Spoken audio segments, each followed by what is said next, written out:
टाकुटो अपने जमाने का एक सर्टिफाइड नमूना था, पर एक दिन वो अपनी फेवरेट गेम के अंदर रीइंकार्नेट होता है और अपनी क्रश से मिलता है। पर किसी को ये पता नहीं था कि टाकुटो इस बार रूइन किंग के रूप में रीइंकार्नेट हुआ है, जो कि भविष्यवाणी के अनुसार इस पूरे वर्ल्ड को ही खत्म कर लेगा। स्टोरी की शुरुआत में हम टाकुटो को देखते हैं, जो कि एक हॉस्पिटल में बस पड़ा ही होता है। वो मरने का कगार पे था और वो दिन भर बस एक ही गेम को खेलता था, जिसका नाम था इटर्नल नेशन। अचानक से एक दिन वो भगवान को प्यारा हो चुका था। जब उसकी आंख खुलती है तो वो एक घने फॉरेस्ट में था और वो एक थ्रोन पर बैठा हुआ था। उसे पता चल चुका था कि वो उसी गेम के अंदर रीइंकार्नेट हो चुका है जिसे कि वो खेलता था, यानी कि इटर्नल नेशन। उसके सामने से एक अजीब सी क्यूटी सी एल्फ आती है। टाकुटो से देखकर ही समझ चुका था कि ये कोई और नहीं बल्कि उसकी क्रश ही है, जिसका नाम की आटो होता है। वो आटो को देखकर काफी ज्यादा खुश हो चुका था, पर अभी भी उसका ब्रांडिंग नहीं कर पा रहा था और ना ही तो उसे इस बारे में पता था कि आखिरकार उसकी जिंदगी के साथ अभी हो क्या गया है। ये गेम सेम माइनक्राफ्ट जैसी ही थी। उसे पता था कि जो आटो है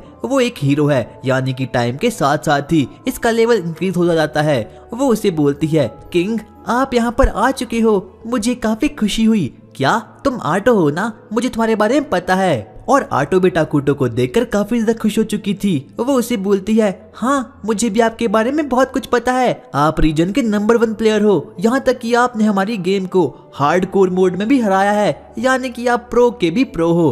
टाकुटो इस बात को देखकर काफी ज्यादा खुश हो चुका था। वो लोग डिसाइड करते हैं कि वो लोग अपनी ही एकदम सिविलाइजेशन बनाएंगे, एकदम गेम की तरह, और उसके बाद अपने किंगडम को और भी ज्यादा बड़ा करेंगे। टाकुटो के आंखों में आंसू आ चुके थे। वो ऑटो को देखकर काफी ज्यादा खुश हो चुका था। वो लोग सबसे पहले कुछ रोल प्ले करते हैं और कहते हैं दुनिया को तबाही से बचाने के लिए, सभी लोगों को एक साथ लाने के लिए। और ये उनकी गेम का एक डायलॉग था, पर जब वो इसे रियल लाइफ में करते हैं तो ये काफी ज्यादा क्रिंज था। वो लोग हंसना शुरू करते हैं और अब टाकुटो भी फाइनली काफी ज्यादा एक्साइटमेंट में आ चुका था। वो ऑटो को बोलता है, ऑटो तो चलो सिविलाइजेशन बनाना शुरू करते हैं। सबसे पहले टाकुटो एक पोर्टल को ओपन करता है और वहाँ से वो एक अजीब से प्राणी को समन कर देता है और ये प्राणी जासूसी करने के रूप में काम आता है। वो कहीं भी भाग नहीं रहा था, पर तभी ऑटो उसे बोलती है, जाओ ये तुम्हारे मास्टर है। और अब उस जीप से कीड़े की पैंट गीली हो चुकी थी, इसीलिए वो जल्दी से वहाँ से भागना शुरू करता है और सभी टाकुटो के ऑर्डर्स को फॉलो करना शुरू करता है। टाकुटो को पता चलता है कि जो ये जिंदगी है ये तो सेम एकदम गेम जैसी है, यहाँ तक कि वो कीड़े के विजन को अपने साथ शेयर भी कर सकता है। उसे पता चलता है कि अब उसके पास सिर्फ और सिर्फ 100 माना पॉइंट रह चुके हैं, क्योंकि 100 माना पॉइंट तो उसने उस कीड़े को समन करने के लिए खर्च लिए है और अब उनके पास कोई भी पावर नहीं है। वो लोग ये जानने की कोशिश करते हैं कि क्या उनके आसपास कोई सिविलाइजेशन और भी रहती है या फिर नहीं। ऑटो से बोलती है, मास्टर आखिरकार आपने ऐसा क्यों किया? अब टाकुटो को धीरे धीरे करके इस बारे में समझ आना शुरू हो चुका था। ऑटो बोलती है, मास्टर सॉरी, इस बार मैं आपकी कुछ भी मदद नहीं कर सकती क्योंकि मेरे पास भी माना नहीं है। वहीं हम देखते हैं कि वो कीड़ा आगे आगे बढ़ना शुरू करता है और फॉरेस्ट की जानकारी करना शुरू करता है। और अब ऑटो भी थोड़ी बहुत डिमोटिवेट हो चुकी थी क्योंकि वो अपने मास्टर के कोई भी काम नहीं आती। ऑटो निराश मत हो क्योंकि तुम्हारी प्रेजेंस ही मेरे लिए काफी है। उसके बाद हम देखते हैं कि जो वो कीड़ा होता है उसे अचानक से एक डार्क एल्व्स का ग्रुप दिखता है जो कि काफी ज्यादा खतरनाक होता है। पुरानी मान्यताओं के हिसाब से डार्क एल्व्स ब्लैक मैजिक करने में काफी ज्यादा अच्छे होते हैं और अब उन लोगों को भी इस बारे में पता चल चुका था कि यहाँ पर तो पहले से ही डार्क एल्फ की सिविलाइजेशन यहाँ पर रह रही है, इसीलिए ना चाहते हुए उन लोगों को अपनी सिविलाइजेशन कहीं और बनानी होगी। वो लोग आपस में डिसाइड करते हैं चाहे कुछ भी हो जाए, जो हमारी सिविलाइजेशन होगी वो किसी से भी लड़ेगी नहीं। पर तभी अचानक से कुछ डार्क एल्व्स वहाँ पर आ जाते हैं और वो टाकुटो और ऑटो को, भाई आजकल के टाइम है ना, कुछ भी स्टेबल नहीं है, हर चीज पर नियम, पाबंदी और टेंशन। अब ऐसे में लोग ढूंढ रहे हैं कोई सेफ और प्राइवेट तरीका जहाँ अपने शौक भी पूरे हो जाए और मजा भी आए। तो मैं लेकर आया हूँ एक जबरदस्त प्लेटफॉर्म जहाँ पर कि तुम क्रिकेट, फुटबॉल, टेनिस और यहाँ तक कि ई स्पोर्ट्स तक भी सब कुछ लाइव देख सकते हो। और सबसे बढ़िया बात पता है क्या है? यहाँ सब कुछ प्राइवेट रहता है, ना कोई बैंक अकाउंट चाहिए और ना ही तो कोई पर्सनल डिटेल्स, बस क्रिप्टो से डिपॉजिट और विदड्रॉ कर लो और पूरा सिस्टम रहता है इनकॉग्निटो। और हाँ, तुम्हारे लिए एक छोटा सा गिफ्ट भी है, अगर तुम रजिस्ट्रेशन करते वक्त प्रोमो कोड एनरिस10 डालोगे तो तुम्हें मिल जाएगा एक जबरदस्त वेलकम बोनस। रजिस्ट्रेशन का तरीका कमेंट सेक्शन में दे रखा है, तो तुम वहाँ से देख सकते हो। देख लेते हैं। जब ऑटो ने देखती है तो वो अपने एग्रेसिव मोड में आ जाती है। डार्क एल्व्स का लीडर जिसका नाम कीजिया था वो आगे बढ़ना शुरू करता है और अब यहाँ पर उनकी पूरी टीम ड्रीम आ चुकी थी। हम फ्लैशबैक को देखते हैं कि आखिरकार वो लोग यहाँ पर पहुंचे कैसे। वो लोग आपस में बातें करना शुरू करते हैं। देखो हमारे पास खाने के लिए कुछ भी नहीं है, इसीलिए हमें फॉरेस्ट के अंदर जाना ही होगा। और आपस में बातें करते वक्त थी अब वो लोग फाइनली उन तक पहुंच चुके थे। जब वो लोग टाकुटो को देखते हैं तो वो लोग डर चुके थे, क्योंकि टाकुटो का माना काफी ज्यादा इविल था। डार्क एल्व्स का लीडर जिसका नाम कीजिया था वो काफी ज्यादा डर चुका था। वो अपने मन में सोचता है, नहीं लगता है वही है द रूइन किंग। अगर मैंने जरा से भी गलती की तो मेरी टीम और मेरी फैमिली खत्म हो जाएगी। इसीलिए जिया आगे बढ़ता है और घुटने टेक कर टाकुटो के सामने बैठ जाता है। वो उसे बोलता है, हमें माफ करना, हमें पता नहीं था कि आप यहाँ पर रहते हो। पर तभी ऑटो बोलती है, आखिरकार तुम्हारी हिम्मत कैसे हुई यहाँ तक पहुँचने के लिए, जल्दी से बताओ आखिरकार तुम यहाँ पर क्यों आए हो। वो बोलना शुरू करता है, सॉरी हमें माफ करना। वो अपनी पूरी की पूरी कहानी बताना शुरू करता है। पर तभी ऑटो बोलती है, रूइन किंग को काफी ज्यादा गुस्सा आ रहा है, जल्दी से अपनी स्टोरी शॉर्ट में बताओ। दरअसल हम लोगों को हमारे होम टाउन से निकाल दिया गया है और अब हमारे पास कोई भी खाना नहीं बचा। हमारे साथ बहुत से फीमेल्स और बच्चे भी है, हम लोग मरने के गार पे है, प्लीज हमारी मदद कीजिए। और अब टाकुटो को भी उन पर काफी ज्यादा तरस आ चुका था, इसीलिए वो उन सभी को एप्पल को दे देता है। उन सभी लोगों ने एप्पल्स को अपनी जिंदगी में पहली बार देखा था और उसके बाद सभी डार्क एल्व्स उस चीज को खाना शुरू कर देते हैं सिवाय जिया के। ऑटो से बोलती है, आखिरकार तुम इस तोहफे को स्वीकार क्यों नहीं करते। जिया अपने मन में बहुत सोचता है और अपनी ट्राइब्स के बारे में भी सोचता है। वो बोलता है, सॉरी मुझे माफ करना, क्योंकि हमारे और भी साथी है, अगर मैंने इन्हें खा लिया तो उनके लिए कुछ भी नहीं बचेगा। टाकुटो से अब काफी ज्यादा खुश हो चुका था, इसीलिए वो उसे बहुत से वेजिटेबल के साथ साथ फ्रूट्स को भी दे देता है। और अब वो सभी डार्क एल्व्स काफी ज्यादा खुश हो चुके थे। उन्हें बिल्कुल भी विश्वास नहीं हो रहा होता कि कोई इविल किंग ऐसा भी कर सकता है। और उसके बाद वो लोग बड़े ही खुश होकर वापस जाते हैं और वहाँ पर सभी के सभी लोग उन चीजों को खाना शुरू करते हैं जो कि उन लोगों को टाकुटो ने दी थी। पर जिया अभी भी थोड़ा घबराया हुआ था, इसीलिए वहाँ पर एल्डर एल्फ वहाँ पर आ चुका था। वो उसे बोलता है, तुम मुझसे कुछ छुपा रहे हो और जो कुछ भी तुम छुपा रहे हो प्लीज मुझे बता दो। वो उसे टाकुटो के बारे में पूरी की पूरी बातचीत बताना शुरू करता है। मैंने बुक्स में उसके बारे में पढ़ा है, भविष्यवाणी के अनुसार वो हमारे वर्ड को खत्म कर लेगा ताकि वो अपना ही एक नया वर्ड बना पाए। आखिरकार तुमने उसे चीजें क्यों ली। जिया बोलना शुरू करता है, क्योंकि मेरे पास कोई ऑप्शन नहीं था, औरतें और बच्चे बस मरे जा रहे थे, इसीलिए ना चाहते हुए मुझे ऐसा करना पड़ा। अगर तुमने उससे कुछ लिया है तो बदले में वो जरूर तुम्हारी बलि मांगेगा। जिया ये तुमने क्या कर दिया। एल्डर रूइन किंग के सख्त खिलाफ था, पर जिया के पास अब कोई भी ऑप्शन नहीं था। मेरे पास कोई भी ऑप्शन नहीं था, तो आप क्या चाहते हैं, मैं औरतों और बच्चों को मरने दूं? नहीं, मैं ऐसा नहीं कर सकता। वहीं हम ऑटो को देखते हैं जो कि टाकुटो पर कुछ ज्यादा ही गुस्सा हो रही होती है, क्योंकि टाकुटो ने अपना कुछ ज्यादा ही माना खर्च कर लिया है उन वेजिटेबल को समन करने के लिए। पर वो उसे बोलता है, ऑटो मुझे माना नहीं बल्कि तुम चाहिए। और अब वो भी काफी ज्यादा खुश हो चुकी थी। अगले दिन जिया और वो एल्डर एक बार फिर से रूइन किंग से मिलने का फैसला करते हैं, क्योंकि एक बार फिर से अब उनकी सप्लाई खत्म हो चुकी है। पर उन्हें इस बात का बिल्कुल भी अंदेशा नहीं था कि एक इंसेक्ट उन पर नजर रखे हुए था। वहीं दूसरी तरफ हम टाकुटो और ऑटो को देखते हैं जो कि आपस में बातें कर रहे थे। टाकुटो बोलता है, मैं तुमसे तो अच्छे से बातें कर सकता हूँ पर मैं किसी और से बातें नहीं कर सकता, क्योंकि मैं एक नंबर का इंट्रोवर्ट आदमी हूँ। पर ऑटो बोलती है, कोई बात नहीं किंग, मैं आपके लिए बातें करूंगी और साथ ही साथ में नेगोशिएशन भी। इसी सभी के सभी लोग आपसे डरना शुरू कर लेंगे और ऐसा लगेगा कि आप तुच्छ व्यक्तियों से बातें ही नहीं करते। उसके बाद हम देखते हैं कि अब जिया और वो एल्डर वहां तक पहुंच चुके थे। वो उन लोगों से बात करना शुरू करते हैं। वो उसे बोलते हैं, किंग हमें माफ करना, हमने पहले ही आपसे काफी सारे रिसोर्सेज ले लिए हैं, पर हमारे पास अब कोई भी सप्लाई नहीं बची। प्लीज क्या आप हमारी एक बार फिर से मदद कर सकते हो। और वो उन्हें बोलना शुरू करते हैं, हाँ मैं तुम्हारी मदद कर लूंगा। एल्डर ये देखकर काफी ज्यादा शॉक्ड हो चुका था, क्योंकि उनकी नजरों में जो टाकुटो है वो एक प्योर इवल है, पर फिर भी वो उनकी हेल्प करने के लिए बिल्कुल तैयार हो चुका है। मेरे किंग तुम्हें सब कुछ देने के लिए तैयार है, पर उसके बदले में हमें कुछ चाहिए। आखिरकार हम आपको क्या दे सकते हैं। तब जाकर उन्हें पता चलता है कि डार्क एल्फ के पास देने के लिए कुछ भी नहीं है। डार्क एल्फ को बिल्कुल भी विश्वास नहीं हो रहा था कि रूइन किंग उनकी हेल्प फ्री में कर रहा है, इसीलिए अब कहीं ना कहीं उन लोगों को भी थोड़ा बहुत सस्पिशियस उन पर हो चुका था। इसीलिए वो लोग एक बार फिर से आपस में बातें करना शुरू करते हैं। हम आपको कुछ तो देने के लिए बिल्कुल तैयार है। ऑटो ने बोलती है, आखिरकार तुम्हारे पास मेरे किंग को देने के लिए है ही क्या। और तब जाकर वो अपने सोच में पड़ जाते हैं, क्योंकि उन लोगों के पास तो सच में ही कुछ भी वैल्यूएबल आइटम्स है ही नहीं जो कि वो लोग टाकुटो को दे पाए। उसके बाद वो लोग एक बार फिर से नेगोशिएशन प्लान करना शुरू करते हैं। वो लोग डिसाइड करते हैं कि वो लोग उसे ऑफरिंग देंगे, पर तभी टाकुटो ऑटो को अपने पास बुलाता है और वो थोड़ी बहुत चिढ़ चुकी थी क्योंकि टाकुटो उन पर कुछ ही तरस दिखा रहा है। मेरे मास्टर ने प्लान किया है कि तुम लोगों को यहाँ से जाना होगा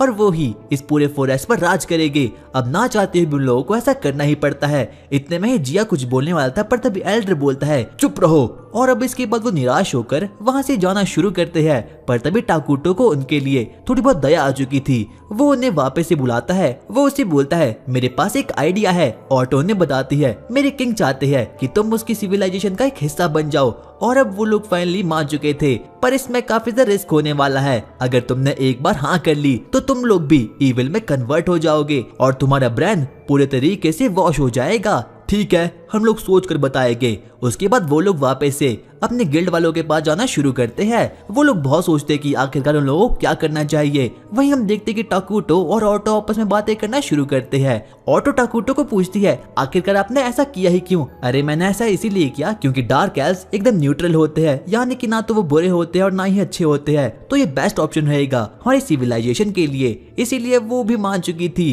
क्योंकि जहाँ पर इस वक्त टाकुटो है वहाँ पर एक ही स्पीशी रहती है जिसका नाम होमोगली है और वो काफी घटिया से होती है। उसके बाद टाकुटो उनकी विलेज के अंदर जाना शुरू करता है। सभी लोग उसे काफी ज्यादा रिस्पेक्ट करते हैं, यहाँ तक कि वो उसके सामने झुक जाते हैं। और यहाँ तक कि कुछ लोग तो टाकुटो के ऑरा को देखकर एकदम बेहोश हो चुके थे। ऑटो उन्हें बोलना शुरू करती है तो आखिरकार तुमने क्या फैसला किया? वो लोग बोलते हैं हाँ, हम ऐसा करने के लिए बिल्कुल तैयार है। और अब सभी लोगों ने फैसला कर दिया था कि वो रूइन किंग के सपोर्टिनेट बनेंगे। उसके बाद वो लोग उसकी ऑफर को एक्सेप्ट कर देते हैं। पर जिया अपने मन में सोचने लगता है हमने तो ऑफर को एक्सेप्ट कर दिया पर हम तो इविल बने ही नहीं। पर तभी उनसे भी डार्क एल्व्स को वापस से अपना फ्लैशबैक याद आता है। वो जोर जोर से रोना शुरू करते हैं और यहाँ तक कि अब उनके मन में नफरत भर चुकी थी। वो जोर जोर से बोलना शुरू करते हैं रूइन किंग की जय हो, रूइन किंग की जय हो। और अब वो सभी लोग टाकुटो को कुछ ज्यादा ही रिस्पेक्ट करते हैं। और अब फाइनली टाकुटो को इस पूरे के पूरे कॉन्टिनेंट का एक मैप मिल चुका था। जब वो उसे देखता है तो वो बोलता है नहीं, आखिरकार ये क्या है? उसे पता चलता है कि जिस कॉन्टिनेंट में अभी वो लोग हैं यहाँ पर और भी दो नेशन रहते हैं, जिनमें से कि पहला किंगडम है हॉली किंगडम और दूसरा किंगडम है एल्फ किंगडम। और अगर गलती से भी इन दोनों बड़े किंगडम को टाकुटो के नए किंगडम के बारे में पता चला तो वो इसे 2 सेकंड में ही राख में कन्वर्ट कर लेंगे और फिर एक बहुत ही बड़ी बैटल होगी। इसीलिए वो लोग बच्चों की तरह रोना शुरू करते हैं। पर तभी एक बार फिर से वहाँ पर एल्डर और जिया आते हैं, पर इस बार उनके साथ एक और आइटम थी जिसका नाम थी मैले। मैले काफी ज्यादा इंटेलिजेंट होती है। वो लोग उसे किंग के साथ इंट्रोड्यूस करवाना शुरू करते हैं और अब किंग भी काफी ज्यादा खुश हो चुका था।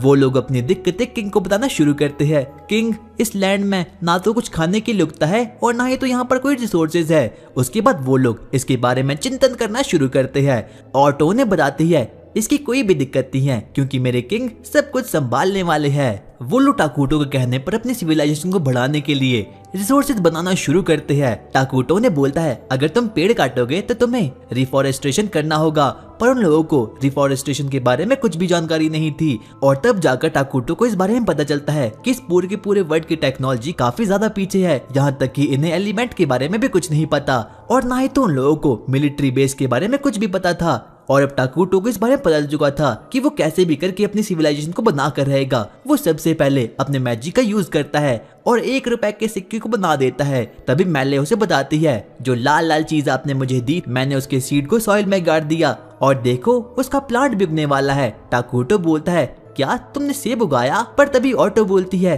क्या सेब? पर टाकुटो को तो मेरे संतरे काफी ज्यादा पसंद है। और अब टाकुटो के मन में भी इविल प्लान आना शुरू हो चुके थे। वो अपने मन में बोलता है अगर मैं इस वर्ल्ड में मैजिक का यूज कर सकता हूँ तो मैं गन पाउडर बनाऊंगा और मिलिट्री बेस्ड वेपन्स भी। पर तभी हम हॉली किंगडम की एक लड़की को देखते हैं जिसे कि विश्वास हो चुका था कि डार्क कॉन्टिनेंट में, यानी कि जहाँ पर टाकुटो रह रहा है वहाँ पर कुछ तो चल रहा है। अब वहाँ पर प्रीस्ट भी आ चुका था। पर तभी वो लड़की बोलती है तुम बिल्कुल सही समय पर आए हो क्योंकि लगता है रूइन किंग का जन्म हो चुका है।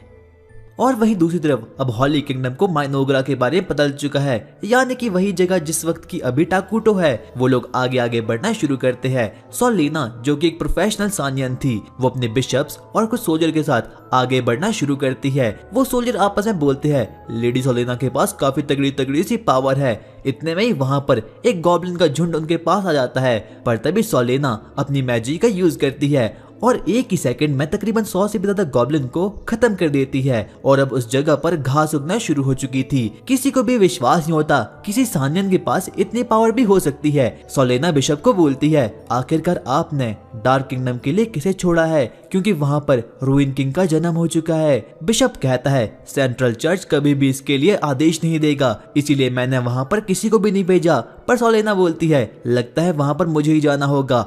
अच्छा ठीक है, मैं वहां पर अपने कुछ सोल्जर को भेज देता हूँ। वहीं दूसरी तरफ हम माइनोग्रा को देखते हैं और अब सभी के सभी डार्क एल्व्स काफी ज्यादा खुश हो चुके थे। उन लोगों ने टाकुटो के लिए एक नए थ्रोन को भी बना लिया था और अब वो भी काफी ज्यादा खुश है। पर तभी टाकुटो के पास अब उसके एडमिनिस्ट्रेटर भी आ चुके थे। सबसे पहले वो उसे एक अजीब से सूट को पहनने के लिए देते हैं और लगता है ये सूट उर्फी जावेद से मंगवाया गया था। टाकुटो ये देखकर काफी ज्यादा एक्साइटमेंट में आ चुका था। वो हर एक चीज को एंजॉय करना शुरू करता है और मेटो को भी ये देखकर काफी ज्यादा वियर्ड फील होता है। और आज के दिन उन लोगों की एक मीटिंग होने वाली है कि आखिरकार वो लोग अपनी सिविलाइजेशन को आगे कैसे बढ़ाने वाले हैं। उन लोगों की मीटिंग शुरू होती है, पर तभी माटो बोलती है आज की मीटिंग मुझे ही कंटिन्यू करनी होगी क्योंकि मेरे मास्टर अभी थोड़े बिजी है। वो लोग अपनी मीटिंग को शुरू करते हैं। सबसे पहले एल्डर बोलता है हमारे पास कोई भी रिसोर्सेज नहीं है, इसीलिए सबसे पहले हमें कुछ रिसोर्सेज चाहिए होंगे। इतने में ही माटो बोलती है अगर ऐसा है तो उसकी कोई भी बात नहीं है, क्योंकि मेरे मास्टर ने एक नई चीज को उत्पन्न किया है।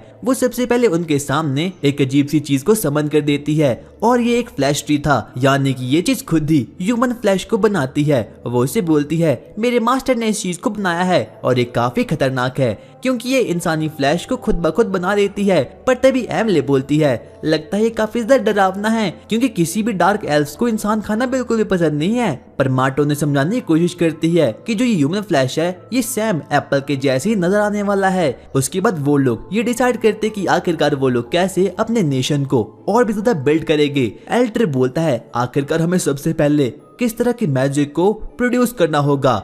ऑफ कोर्स हमें सबसे पहले मिलिट्री मैजिक का यूज करना चाहिए। इस वक्त जो आप मैजिक का यूज कर रहे हो वो एक बार में तकरीबन 100 आदमियों को मार सकता है, पर मिलिट्री लेवल का मैजिक तकरीबन एक बार में ही पूरी की पूरी आर्मी को खत्म कर सकता है। यहाँ तक कि हम उसे अर्थ को भी कंट्रोल कर सकते हैं। जब एल्डर इस बात को सुनता है तो वो काफी ज्यादा शॉक्ड हो चुका था। क्या वो इतना खतरनाक है? हाँ वो इतना ही खतरनाक है। पर तभी टाकुटो बोलता है एक आर्मी को प्रोड्यूस करना रिसोर्सेज की बर्बादी होगी, इसीलिए हमने फैसला किया है कि हम एक हीरो को उत्पन्न करेंगे। पर लोगों को हीरो के बारे में बिल्कुल भी कोई जानकारी नहीं थी। वो उन्हें बताना शुरू करता है एक हीरो के पास काफी इंसेन अमाउंट में माना होता है, यहाँ तक कि उसके फाइटिंग स्टैट्स भी काफी ज्यादा खतरनाक होते हैं। इसीलिए मैंने और मार्टो ने डिसाइड किया है कि हम लोग सबसे पहले एक हीरो को समन करेंगे। पर हीरो को समन करने के लिए सबसे पहले उन लोगों को बहुत सारे क्राइटेरिया को फॉलो करना होगा। पर डार्क एल्व्स को हीरो के बारे में कुछ भी जानकारी नहीं थी, इसीलिए वो लोग बस अपने किंग के हाँ में हाँ मिलाना शुरू करते हैं। और अब वो लोग भी मान चुके थे कि वो लोग सबसे पहले हीरो को समन करने वाले हैं, पर इसके लिए उन लोगों को अजीब अजीब से रिचुअल्स को पूरा करना होगा। अब टाकुटो को पता चलता है कि धीरे धीरे करके उसकी सिविलाइजेशन काफी अच्छे रेट से इंक्रीज कर रही है, यहाँ तक कि अब उसका माना भी बहुत इंक्रीज हो चुका है, क्योंकि ये डार्क एल्व्स सीधे तौर पर टाकुटो से लिंक है। जब इनका लेवल अप होगा तभी टाकुटो को भी अपना लेवल अप मिलता रहेगा। वहीं दूसरी तरफ हम हॉली किंगडम को देखते हैं। वहां पर एक अजीब सा सोल्जर था जिसका नाम की लॉर्डियस था। वो प्रेयर करा था, पर तभी पीछे से वेरमिलियस नाम का एक सोल्जर आता है और वो बोलता है लगता है तुम ही लॉर्डियस हो, क्या तुम ही मेरे पार्टनर हो डार्क किंगडम को खत्म करने के लिए? हाँ वो मैं ही हूँ। लॉर्डियस ने पहले ही वेरमिलियस के बारे में काफी रूमर्स सुन रखे थे कि उसे बातें करने का बिल्कुल भी ढंग नहीं है, और जब वो उसे फेस टू फेस मिल चुका है लगता है वो रूमर बिल्कुल सही है। उसके बाद वो लोग आगे बढ़ना शुरू करते हैं। अरे आखिरकार हमें किस प्रकार की आर्मी मिली है, क्योंकि इस आर्मी में सिर्फ और सिर्फ हम लोग ही प्रो है, बाकी लोग तो दूबड़े हैं। और दरअसल ये लोग डार्क किंगडम को खत्म करने के लिए आगे बढ़ने वाले हैं। वही हम देखते कि अब टाकुटो का साम्राज्य भी धीरे धीरे करके काफी अच्छा हो रहा है। अब उन सभी डार्क एल्व्स ने अपने लिए घर को भी बना दिया है, यहाँ तक कि वो लोग अब उस फ्लैश वाले पेड़ से भी नहीं डरा करते। वो उसके साथ नाचना शुरू करते हैं। एमले उसे बताती है हमारा साम्राज्य काफी अच्छा हो रहा है। हम देखते हैं कि उन लोगों ने तो अपने लिए एक मीटिंग हॉल को भी बना लिया है, यहाँ तक कि अब उनके पास एक वाटर रिसोर्स भी कंप्लीट हो गया है। एमले उससे बोलती है, किंग मैं चाहती हूँ कि आप मेरे साथ आओ। उसके बाद वो लोग फॉरेस्ट की ओर आगे बढ़ना शुरू करते हैं। टाकुटो को याद आता है कि ये एल्स तो सच में काफी अच्छे रेट से ग्रो कर रहे हैं, क्योंकि जब वो इनसे सबसे पहली बार मिला था तब इनके पास खाने के लिए खाना भी नहीं था, पर अब इन लोगों के पास काफी अच्छी अच्छी चीजें कलेक्ट हो चुकी है, इसीलिए वो भी काफी ज्यादा खुश हो चुका था। तुमने बहुत अच्छा काम किया। इसीलिए एमले रोना शुरू करती है, मास्टर आप तो काफी अच्छे हो। पर वो उसे बोलता है, प्लीज तुम रो मत। वो उसे बताना शुरू करती है कि अब हमारी खेती बाड़ी भी काफी अच्छी हो चुकी है और ये सब कुछ पॉसिबल हो पाया सिर्फ और सिर्फ आपके दिए गए वेपन से। पर इतने में ही एक पेड़ एमले को बोलता है, मुझे खा लो। पर एमले अभी भी उसे काफी ज्यादा डरना शुरू कर लेती है। उसके बाद वो लोग एमले के बनाए गए प्रोजेक्ट के पास जाती है, जो कि एक वाटर प्रोजेक्ट था। पर उस जगह पर अंधकार कुछ ज्यादा ही था, यहाँ तक कि एमले को भी काफी ज्यादा डर लगता है। इतने में हम देखते कि वहाँ पर एल्डर और जिया भी वहाँ पर आ चुके थे। क्या तुम लोग एक बार डीप ब्रेथ कर सकते हो? और जब वो लोग ऐसा करते हैं तो उन लोगों का माना इंस्टेंट बफ हो चुका था। उन लोगों को पता चलता है कि अब जो वो टाकुटो के सिटीजन्स है, इसीलिए उन लोगों को डार्क चीजों से सिर्फ और सिर्फ बफ भी मिलता है। पर तभी एमले बोलती है, मुझे यहाँ पर वाटर प्रोजेक्ट को बनाना था, पर अफसोस अब मैं ऐसा नहीं कर सकती। पर तभी माटो बोलती है, नहीं ये वाटर एकदम प्यूरिफाई है, यहाँ तक कि वो उसे पी कर भी देख लेती है। और अब सभी लोगों को उस पर विश्वास हो चुका था और अब वो लोग डिसाइड करते हैं कि वो लोग हीरो को बनाने के लिए सब कुछ करने के लिए तैयार है। पर अभी भी डार्क एल्स को हीरो के बारे में कोई जानकारी ही नहीं थी, इसीलिए माटो उन्हें बोलती है, लगता है मुझे तुम्हें दिखाना ही पड़ेगा कि आखिरकार एक हीरो क्या कर सकता है। वो सबसे पहले अपने कुछ टेंटिकल्स को बाहर निकालती है और एक ही शॉट में तकरीबन 4 पेड़ को खत्म कर लेती है। सभी लोग उसकी इस पावर को देखकर काफी ज्यादा इंसेन हो चुके थे। मैं भी एक हीरो हूँ, पर अभी सिर्फ मेरा लेवल 5 का है और अगर मैं अपनी प्राइम फॉर्म में आ जाऊं तो मैं काफी खतरनाक हो सकती हूँ। पर तभी टाकुटो कहता है, अरे तुम्हें फ्लेक्स करने की क्या जरूरत थी और तुमने 5 पेड़ को खत्म कर दिया। और अब एल्डर और बाकी लोग काफी ज्यादा क्यूरियस हो चुके थे अपने नए हीरो से मिलने के लिए। किंग हमने फैसला किया है कि हम आपके लिए एक फ्लोटिंग कैसल को बनाएंगे। अरे नहीं, मुझे फ्लोटिंग कैसल नहीं चाहिए, क्योंकि वो सिर्फ और सिर्फ रिसोर्सेज की बर्बादी है। उन लोगों को इस चीज की शुरुआत जल्दी करनी होगी, क्योंकि उन लोगों को इस बारे में पता नहीं है कि हॉली किंगडम और एल्फ किंगडम के लोग उनकी ओर आगे बढ़ रहे हैं। वो उनके रास्ते में आने वाली हर चीज को खत्म करके बस आगे बढ़ रहे थे ताकि वो लोग रूइन किंग को खत्म कर पाए। और अब आगे वो सभी के सभी लोग कर्ज लैंड की ओर अपने एडवेंचर को शुरू करते हैं। सबसे पहले वैडल लूमियस को बोलता है, अरे लूमियस क्या तुम्हें पता है आखिरकार मिशनरीज कहाँ हैं? नहीं, मुझे बिल्कुल भी नहीं पता। दरअसल वो सभी के सभी लोग नॉर्थ में गए हुए हैं और नॉर्थ में भी काफी सारी डिस्ट्रक्शन मची है, क्योंकि वहाँ पर बारबेरियंस ने भी अपने आतंक को मचा लिया है। वो लोग इस बारे में बातें करना शुरू करते हैं, क्योंकि वहाँ पर हॉली किंगडम ऑफ कैवेलिया है और वहाँ के सोल्जर्स काफी ज्यादा खतरनाक होते हैं। पर उन्हीं में से एक सोल्जर जिसका नाम की कार्गो था, वो भी इस चीज को देखकर अब काफी ज्यादा खुश हो चुका था। वो आगे आगे बढ़ना शुरू करते हैं और अब उनका एक ही मकसद था कि उन लोगों को कैसे भी करके कर्ज कॉन्टिनेंट को ढूंढना है और वहाँ पर रह रहे हर एक आदमी को खत्म कर देना है। पर इस बात पर वो लोग इतना गौर नहीं फरमाते और आगे बढ़ना शुरू करते हैं। रेस्ट करने के लिए वो लोग एक होटल में रुक जाते हैं। लूमियस और वैडल आपस में बातें करना शुरू करते हैं और आगे जाकर उन लोगों को पता चलता है कि जिस जगह पर वो जा रहे हैं वहाँ पर बहुत से लोगों ने एक विच को देखा है। और लूमियस की इस बात को सुनकर एकदम फट चुकी थी और वो बोलता है, अरे कोई बात नहीं, हम फिर भी वहाँ पर जाएंगे। और अब उन सभी लोगों के मन में अब डर का माहौल बन चुका था, पर उन लोगों को कैसे भी करके वहाँ तो जाना ही था, क्योंकि वो लोग गॉड में काफी ज्यादा बिलीव रखते थे। उसके बाद वैडल लूमियस को समझाना शुरू करता है कि हमारे पास भी बहुत सी ओपी सी मैजिकल पावर है और हम उस विच को खत्म कर पाएंगे। पर लूमियस को अभी भी उस पर बिल्कुल भी विश्वास नहीं होता। वैडल बोलता है, देखो यहाँ पर हर किसी सोल्जर के पास काफी ओपी सी पावर है, इसीलिए हम कैसे भी करके अपने मिशन को कंप्लीट कर देंगे। और उसके बाद वो अपनी एक बेहतरीन सी स्पीच देता है और बोलता है, हम कुछ भी कर सकते हैं सोल्जर्स। आगे हम टाकुटो और उसके एम्पायर को देखते हैं, जहाँ पर कि डार्क एल्फ टाकुटो को देखने के लिए वहाँ पर आए हैं। टाकुटो तभी आगे बढ़ता है और वहाँ पर वही बहुत से फ्रूट्स थे जिन्हें कि उन लोगों ने फ्लैश ट्री से कलेक्ट करवाया था। टाकुटो वहाँ पर आता है और अपने मैजिक पावर का यूज करके उन फ्रूट्स को उस इंसेक्ट में कन्वर्ट कर देता है। और डार्क एल्फ इस चीज को देखकर काफी ज्यादा शॉक्ड हो चुके थे। पर तभी आटो बोलती है, ये तो मेरे मास्टर की सिर्फ और सिर्फ 1% पावर है, तुम्हें उनकी पूजा करनी चाहिए ताकि हमारा कॉन्टिनेंट काफी ज्यादा खतरनाक हो जाए। और अब डार्क एल्फ्स के मन में भी टाकुटो की रिस्पेक्ट काफी ज्यादा बढ़ चुकी थी और वो लोग इस चीज को देखकर काफी ज्यादा खुश हो चुके थे कि टाकुटो के पास यानी कि उनके सरदार के पास इतनी पावर्स भी है। टाकुटो और आटो आपस में बातें करना शुरू करते हैं क्योंकि ये तो बस शुरुआत है। उन लोगों को आगे जाकर अपने एम्पायर को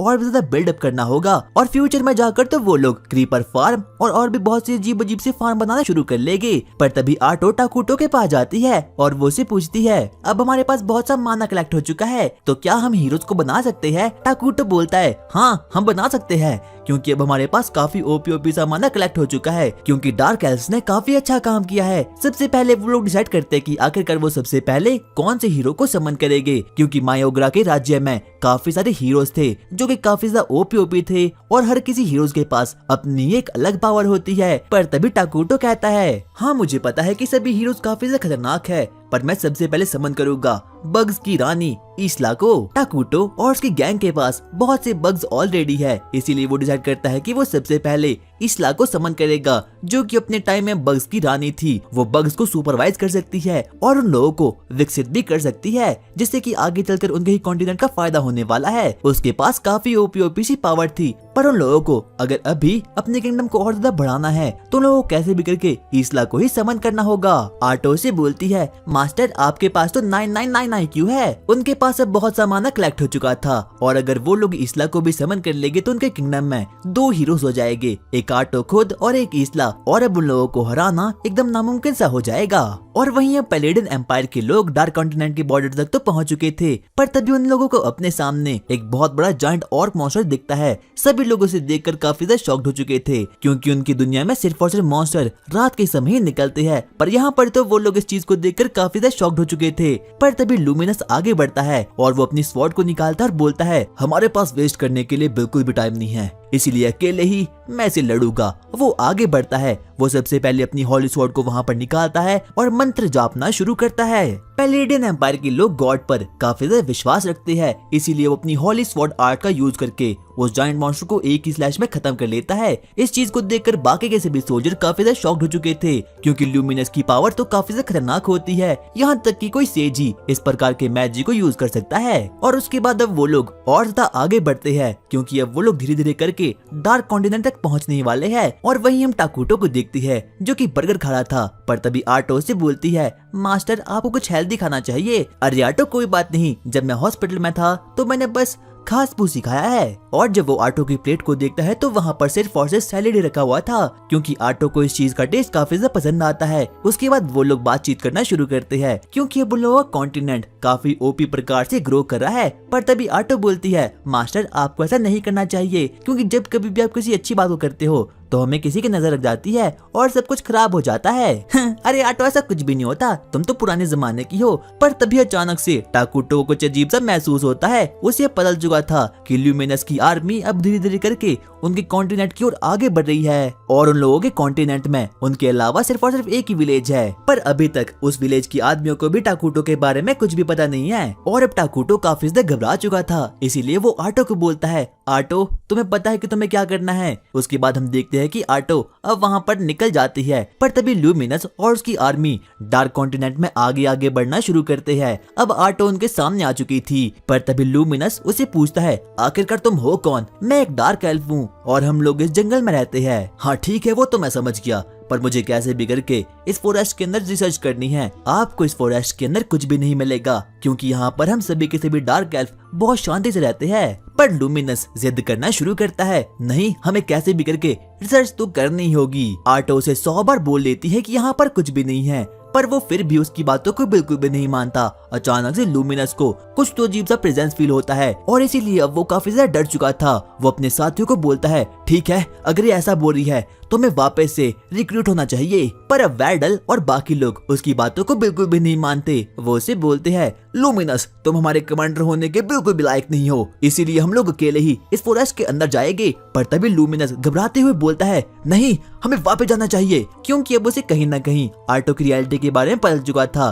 पर बाकी लोग उसकी बातों को बिल्कुल भी नहीं मानते और वो लोग आगे बढ़ना शुरू करते हैं। पर तभी आटो बोलती है तो इसका मतलब लगता है मुझे अपनी पावर का यूज करना ही होगा। और तभी अचानक से लूमिनस बेहोश हो चुका था और जब उसकी आंखें खुलती है तो अपने हाथों में और अपने चारों ओर सिर्फ और सिर्फ खून को ही पाता है। और जब वो अपने सामने देखता है तो वो देखकर काफी ज्यादा डर चुका था, क्योंकि आटो ने वहाँ खड़े हर एक सोल्जर को अपने टेंटिकल से खत्म कर लिया था और अब उनमें से कोई भी जिंदा नहीं बचता। और वो लोग इस चीज को देखकर काफी ज्यादा शॉक्ड हो चुके थे। इतने में लूमिनस बोलता है वो विच तुम ही हो। और अब आटो अपने रियल फॉर्म में लौट आती है और वो बोलती है मैंने बहुत कोशिश की नेगोशिएशन करने के लिए, पर अफसोस तुम लोग माने ही नहीं। और टाकुटो भी इस बात को सुन लेता है और वो भी बोलता है हाँ मुझे लगता है कि ऐसा ही होना था। और अब वैडल काफी ज्यादा घबरा चुका था, इसीलिए वो अपने साथियों को बोलता है जल्दी से कोई हेडक्वार्टर लौट जाओ, क्योंकि बाकी लोगों को इस बारे में पता होना चाहिए कि यहाँ पर कौन सी शक्ति है। पर तभी कार्गो कहता है मास्टर, इस लड़की ने हमारे हर एक मैसेंजर को खत्म कर लिया।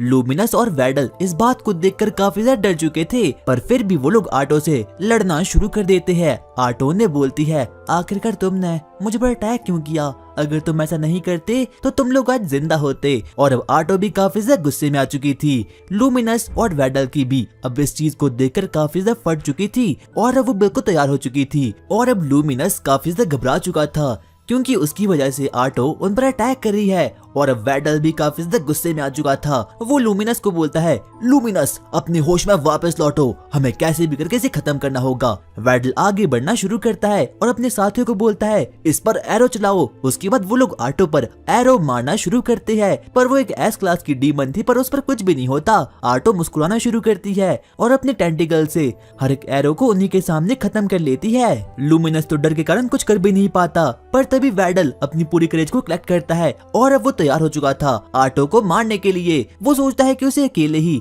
आटो से मुकाबला करना होगा, पर ऐसा कुछ भी नहीं हो पाता, क्योंकि उन दोनों के पास ही सबसे ओपी पावर है। और अब लूमिनस और वैडल को उसी विच के बारे में याद आना शुरू होता है। और अब कहीं ना कहीं उन लोगों को इस बारे में पता चुका था कि जो उनके सामने मॉन्स्टर है वो एक विच क्लास की मॉन्स्टर है, जिसे कि सिर्फ और सिर्फ सेंट्स ही हरा सकते हैं। पर अब वो लोग यहाँ पर घिर चुके हैं और अब वो लोग कुछ भी नहीं कर सकते। इतने में आटो बोलती है अगर तुम यहाँ से चुपचाप निकल जाते तो मुझे कुछ करना ही नहीं पड़ता, पर तुमने मेरी बात नहीं मानी, इसलिए अब मैं तुम्हें खत्म कर दूंगी। पर तभी वैडल को अब काफी ज्यादा गुस्सा आता है। वैडल और लूमिनस उस पर चार्ज कर लेते हैं और वो भी अपनी डिवाइन पावर की हेल्प से, क्योंकि सिर्फ और सिर्फ रॉयल नाइट्स के पास इतनी पावर होती है कि वो इस जैसे मॉन्स्टर को खत्म कर सके। इसीलिए वो लोग अपनी हॉली स्वॉर्ड लेकर उसके टेंटिकल्स को काटना शुरू करते हैं। और अब आटो भी उनकी इस पावर को देखकर काफी ज्यादा शॉक्ड हो चुकी थी और उन लोगों ने अपने हॉली स्वॉर्ड से उसके 2 टेंटिकल्स को तो काट लिया था और उनकी हॉली स्वॉर्ड काफी ज्यादा खतरनाक थी। पर आटो को सच में इससे कोई भी फर्क नहीं पड़ता,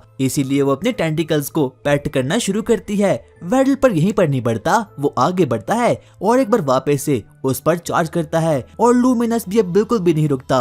उन लोगों ने साथ मिलकर आटो के 4 टेंटिकल्स को काट लिया था और अब आटो प्लान में आती है कि उसे कैसे भी करके अपने 2 टेंटिकल्स को तो प्रोटेक्ट करना ही होगा। इसीलिए वो उन्हीं में से 2 सोल्जर को हॉस्टेज बना लेती है, क्योंकि उसे पता था कि जो ह्यूमंस होते हैं उनमें काफी ज्यादा इमोशंस होते हैं, इसीलिए वो अपने फ्रेंड्स पर बिल्कुल भी अटैक नहीं करेंगे। पर ठीक अलग ही होता है। वैडल लूमिनस को बोलता है हमें कैसे भी करके इस विच के 2 टेंटिकल्स को काटना होगा, उसके बाद हम जीत जाएंगे। उसके बाद आटो उन दोनों हॉस्टेजेस को उनके सामने रख देती है और अब वैडल के पास कोई भी ऑप्शन नहीं बचता, इसीलिए वो लूमिनस के साथ आगे बढ़ता है और सीधा ही उस पर चार्ज करता है। वो लोग अपनी डिवाइन पावर की हेल्प से उसके 2 टेंटिकल्स को भी काट लेते हैं और साथ ही साथ में अपने दोस्तों को भी। पर तभी आटो बहुत ही क्रीपी वे से मुस्कुराना शुरू करती है और वो बोलती है मैं तो बस अभी तक तुम्हारे साथ खेल रही थी, मेरे पास तो अनलिमिटेड टेंटिकल्स है। उसके बाद वो उन लोगों को अपनी रियलिटी को बता देती है, उसके पास शारिंगान भी है। लूमिनस इस चीज को देखकर काफी ज्यादा शॉक्ड हो चुका था,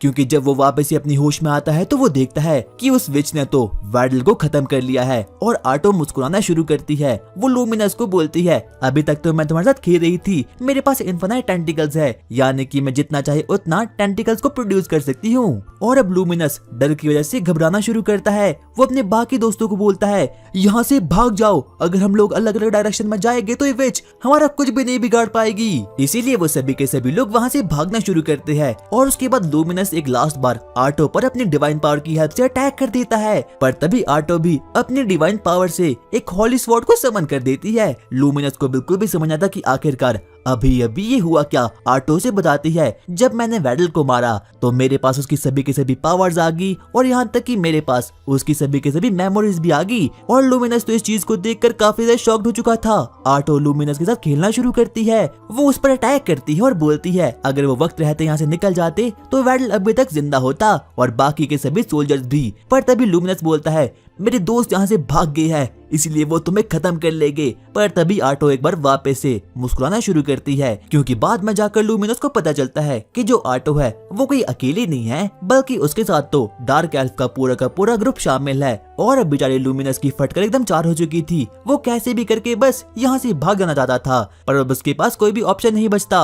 और हाँ लूमिनस, जितने भी लोगों की आज मौत हुई है उसके जिम्मेदार सिर्फ तुम हो। उसके बाद हम लोग बाकी सोल्जर्स को देखते हैं, जिन्हें की डार्क एल्फ ने 2 सेकंड के अंदर ही खत्म कर लिया होता है। और अब बाकी के डार्क एल्फ भी वहाँ पर आ चुके थे। और अब एक लास्ट बार लूमिनस अपनी पूरी करेज कलेक्ट करके आटो पर मारना शुरू करता है। पर तभी आटो भी अब काफी ज्यादा क्रीपी मूड में आ चुकी थी। वो अपने टेंटिकल्स का यूज करके लूमिनस को उल्टा लटका देती है और अब वो उसे मारना शुरू करती है। वो उसे बोलती है, अगर तुम पहले यहाँ से भाग जाते तो तुम आराम से अपनी फैमिली के पास जा सकते थे। मैंने सही कहा ना लूमिनस, तुम्हारी एक वाइफ है और एक छोटी बच्ची भी। तो सबसे पहले मैं तुम्हें खत्म करूंगी और उसके बाद उन लोगों को भी तड़पा तड़पा कर मार लूंगी, जब तक कि वो मुझसे जान की भीख नहीं मांगते। और अब बेचारा लूमियस भी कुछ भी कर नहीं पाता। उसकी आंखों में आंसू थे और मौत ठीक उसके सामने खड़ी थी। वो बेचारा कुछ भी नहीं कर पाता।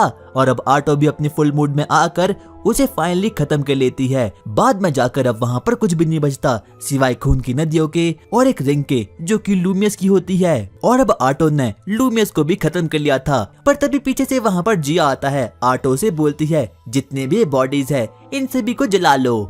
जिया काफी ज्यादा कंफ्यूजन में था, इसीलिए वो आटो से पूछता है, क्या सच में आप लूमिनस की फैमिली को खत्म कर लोगी? अरे ऐसा कुछ भी नहीं है, बस मैं तो उसके साथ खेल रही थी। और जिया भी ये देखकर काफी ज्यादा शॉक्ड हो चुका था। पर तभी वो बोलती है, मुझे अपने मास्टर के पास अब जल्दी से जाना होगा, क्योंकि मेरे पास उनके लिए खबर है। और अब आटो भी फुल सीरियस मूड में आकर टाकुटो से मिलती है। वो लोग आपस में बातें करना शुरू करते हैं। और अब टाकुटो को आटो की असली पावर के बारे में पता चल चुका था। आटो उसे बताती है कि जब उसने वैडल को खत्म किया तो उसकी पावर्स तो उसे मिल गई, पर उसी के साथ साथ उसके एक्सपीरियंस भी उसे मिल गए, और साथ ही साथ में उसकी मेमोरीज भी। यानी कि ये वर्ड इटर्नल नेशन गेम जैसा बिल्कुल भी काम नहीं करता, और इस जगह पर कुछ और भी नई नई चीजें हैं। उसके बाद टाकुटो आटो को एक विच के बारे में बताना शुरू करती है, जैसे कि लूमिनस और वैडल की टीम ढूंढ रही थी, पर वो लोग गलती से आटो से मिल पड़े। और असल में वो विच नॉर्थ में डिस्ट्रक्शन मचा रही है। उसका भी एक ही मकसद है कि उसे कैसे भी करके हर एक टेरिटरी को अपने कब्जे में लाना है। वो लोग सोचते हैं कि वो विच भी इविल है, इसीलिए उन लोगों को उसके साथ दोस्ती करनी चाहिए, पर ऐसा होना बिल्कुल भी पॉसिबल नहीं था। और जो विच है उसमें सैम हीरो के जितनी ही पावर होती है, और हो सकता है कि वो उससे भी खतरनाक निकले। और इसीलिए टाकुटो और बाकी लोगों को अपने कॉन्टिनेंट को बड़ा करना होगा, ताकि आने वाले समय में वो विच से तो निपट ही सके, क्योंकि आने वाले समय में उन लोगों के कॉन्टिनेंट पर और सैंड्स अटैक करने वाले हैं। इसीलिए उन लोगों को किसी न्यूट्रल नेशन को अपना दोस्त बनाना होगा। और वहीं दूसरी तरफ हम उसी विच को देखते हैं जिसने की पूरे नॉर्थ में डिस्ट्रक्शन मचा रखी थी, और उसकी पावर है कि वो मरे हुए लोगों को अपने ज़ॉम्बीज में कन्वर्ट कर सकती है, जो कि काफी ज्यादा ओपी सी चीज है। और साथ ही साथ में उसका क्लास भी, यानी कि उसके पास काफी ओपी सी पावर भी है। और अब टाकुटो सोच में पड़ चुका था, और अब उन लोगों का मानना था कि उन लोगों को जल्द से जल्द किसी हीरो को समन करना होगा, ताकि वो लोग अपने कॉन्टिनेंट को प्रोटेक्ट कर सके। पर सबसे पहले वो लोग न्यूट्रल नेशन की तलाश करेंगे, जो कि ईस्ट में था। उसके बाद हम देखते हैं कि अब आटो वहाँ से निकलना शुरू करती है, पर जाते जाते वो टाकुटो से पूछती है, मास्टर क्या मैंने आपको दुखी किया? अरे नहीं आटो, ऐसा बिल्कुल भी नहीं है, क्योंकि मैंने बहुत से नॉर्मल ह्यूमन को खत्म कर लिया, पर तुम्हारे पास कोई ऑप्शन भी तो नहीं था। और जिस बात को सुनकर कि आटो अब काफी ज्यादा खुश हो चुकी थी, उसके बाद वो लोग डार्क एल्फ से मिलने के लिए वहाँ पर जाते हैं और वो लोग वहाँ पर जाकर देखते हैं कि डार्क एल्फ ने तो सीओसी के बिल्डर से भी ज्यादा काम करके टाकुटो के नए महल को तैयार कर दिया है। और उन लोगों को लग रहा था कि जो वो विच है उसे भी यहाँ पर किसी ने रीइंकार्नेशन किया है और वो भी इस गेम में किसी गलती की वजह से आई है। पर तभी हम देखते हैं कि अब वो लोग वहाँ पर बैठना शुरू करते हैं, पर तभी आटो को महसूस होता है कि जो टाकुटो है वो किंग तो बन गया है, पर वो ऐसा कैसा किंग बनना है जिसके पास की एक भी सर्वेंट नहीं है। टाकुटो भी बोलता है हाँ तुम्हारी बात तो काफी ज्यादा सही है। अब आटो काफी ज्यादा गुस्से में आ चुकी थी, टाकुटो के लिए कोई ना कोई तो सर्वेंट चाहिए होगा, और अगर वो टाकुटो के लिए जल्दी से कोई सर्वेंट को नहीं ले पाई तो बहुत ही अजीब लगेगा। इसीलिए वो सबसे पहले डार्क एल्फ के पास जाती है और अब वहाँ पर वो तीनों आ चुके थे और उसके बाद वो उन तीनों को बताना शुरू करती है कि टाकुटो एक महान राजा है, पर उसके पास अभी कोई भी सर्वेंट नहीं है। इस बात को सुनकर सभी के सभी लोग काफी ज्यादा डर चुके थे, क्योंकि उन्हें लग रहा था कि टाकुटो ने खत्म कर लेगा, पर ऐसा कुछ भी नहीं होता। आटो ने बोलती है हमारे किंग को छोटी छोटी बच्चियां काफी ज्यादा पसंद आती है, पर वो लोग इसका कुछ उल्टा ही मतलब निकाल देते हैं। पर तभी टाकुटो बोलता है ऐसा कुछ भी नहीं है। उसके बाद वो लोग टाकुटो के लिए सर्वेंट की तलाश करना शुरू करते हैं कि आखिरकार टाकुटो के लिए सबसे अच्छा सर्वेंट कौन रहेगा। आटो ने बोलती है हमें कैसे भी करके छोटी छोटी बच्चियों को टाकुटो के पास रखना चाहिए। इस बात को सुनकर तो सभी के सभी लोग काफी ज्यादा डर चुके थे, इसीलिए टाकुटो उनसे खुद बातें करना शुरू करता है और वो उन्हें ये नहीं बता सकता कि वो इंट्रोवर्ट है, इसीलिए वो बड़े आदमियों के साथ बातें नहीं कर सकता और इसीलिए उसे अपना सर्वेंट जो भी होगा वो छोटे छोटे बच्चे ही चाहिए। इसीलिए मैं चाहती हूँ कि तुम मेरे किंग के लिए छोटी छोटी बच्चियों को यहाँ पर ले आओ। सभी लोग ये देखकर काफी ज्यादा दुखी हो चुके थे और उसके बाद आटो के कहने पर वो सभी के सभी डार्क एल्फ कुछ छोटी छोटी बच्चियों को टाकुटो के पास ले जाते हैं ताकि वो सभी लोग उसको सर्व कर सके। पर जब वो लोग टाकुटो को देखते हैं तो वो लोग रोना शुरू करते हैं और अब बेचारे टाकुटो के पास कोई भी दूसरा रास्ता नहीं बचता, इसीलिए वो उन्हें समझाना शुरू करता है कि आखिरकार उसे अपने सर्वेंट के तौर पर छोटी छोटी बच्चियां क्यों चाहिए, क्योंकि जो भी डार्क एल्फ के बड़े बड़े मेंबर है वो इस वक्त कहीं और बिजी है। कोई मैजिकल स्टोन को रिबिल्ड कर रहा है तो कोई उसके राजमहल पर काम कर रहा है। इसीलिए अब वहाँ पर मोल्टार आता है और वो उसे बोलता है मास्टर क्या आपने ट्विंस के बारे में सुना है। पर जिया इस बात को सुनकर काफी ज्यादा घबरा चुका था, क्योंकि अब इकलौते ट्विंस ही है जो कि टाकुटो के सर्वेंट बन सकते हैं, पर वो लोग बहुत शैतान बच्चे हैं। पर आटो ने बोलती है चाहे वो जैसे भी हो उन्हें जल्दी से यहाँ पर ले आओ, और अब मोल्टर भी उसकी बातों को मानकर ठीक वैसा ही करता है। हम देखते हैं कि वो दोनों ट्विंस यहाँ पर आ चुके थे। उनमें से एक का नाम कारिया था जो कि टाकुटो को फुल रिस्पेक्ट देती है और दूसरी वाली का नाम मारिया था जो कि फुल बकलोल होती है। वो टाकुटो से ऐसे बातें करना शुरू करती है जैसे कि वो उसका कोई बिछड़ा दोस्त हो। कारिया की बॉडी पर एक अजीब सा मार्क था और इन दोनों ट्विंस का पास्ट काफी ज्यादा खतरनाक होता है, इसीलिए वो लोगों से बातें करना शुरू करते हैं। आटो से पूछती है कि आखिरकार कारिया की बॉडी पर ही हुआ क्या, और वो उसे बताती है कि ये बस एक डिजीज की वजह से हुआ है। और कारिया का पास्ट तो और भी ज्यादा घटिया सा होता है। आटो उससे उसके पास्ट के बारे में पूछती है। मैंने बचपन में अपनी मदर को खाया था। टाकुटो इस बात को सुनकर काफी ज्यादा शॉक्ड हो चुका था, इसीलिए वो सीधा ही मोल्टर की ओर देखना शुरू करता है ताकि वो इस चीज को टाकुटो को एक्सप्लेन कर पाए। और अब इसीलिए मोल्टर भी उसे बताना शुरू करता है कि जो इन दोनों की मदर थी वो एक बहुत ही अच्छी सी सोल्जर थी, और जब डार्क एल्फ ने एडवेंचर करना शुरू किया तो उनके पास खाने के लिए कुछ भी नहीं बचा, इसीलिए उन दोनों की मदर ने अपने आप को सेक्रीफाइस करके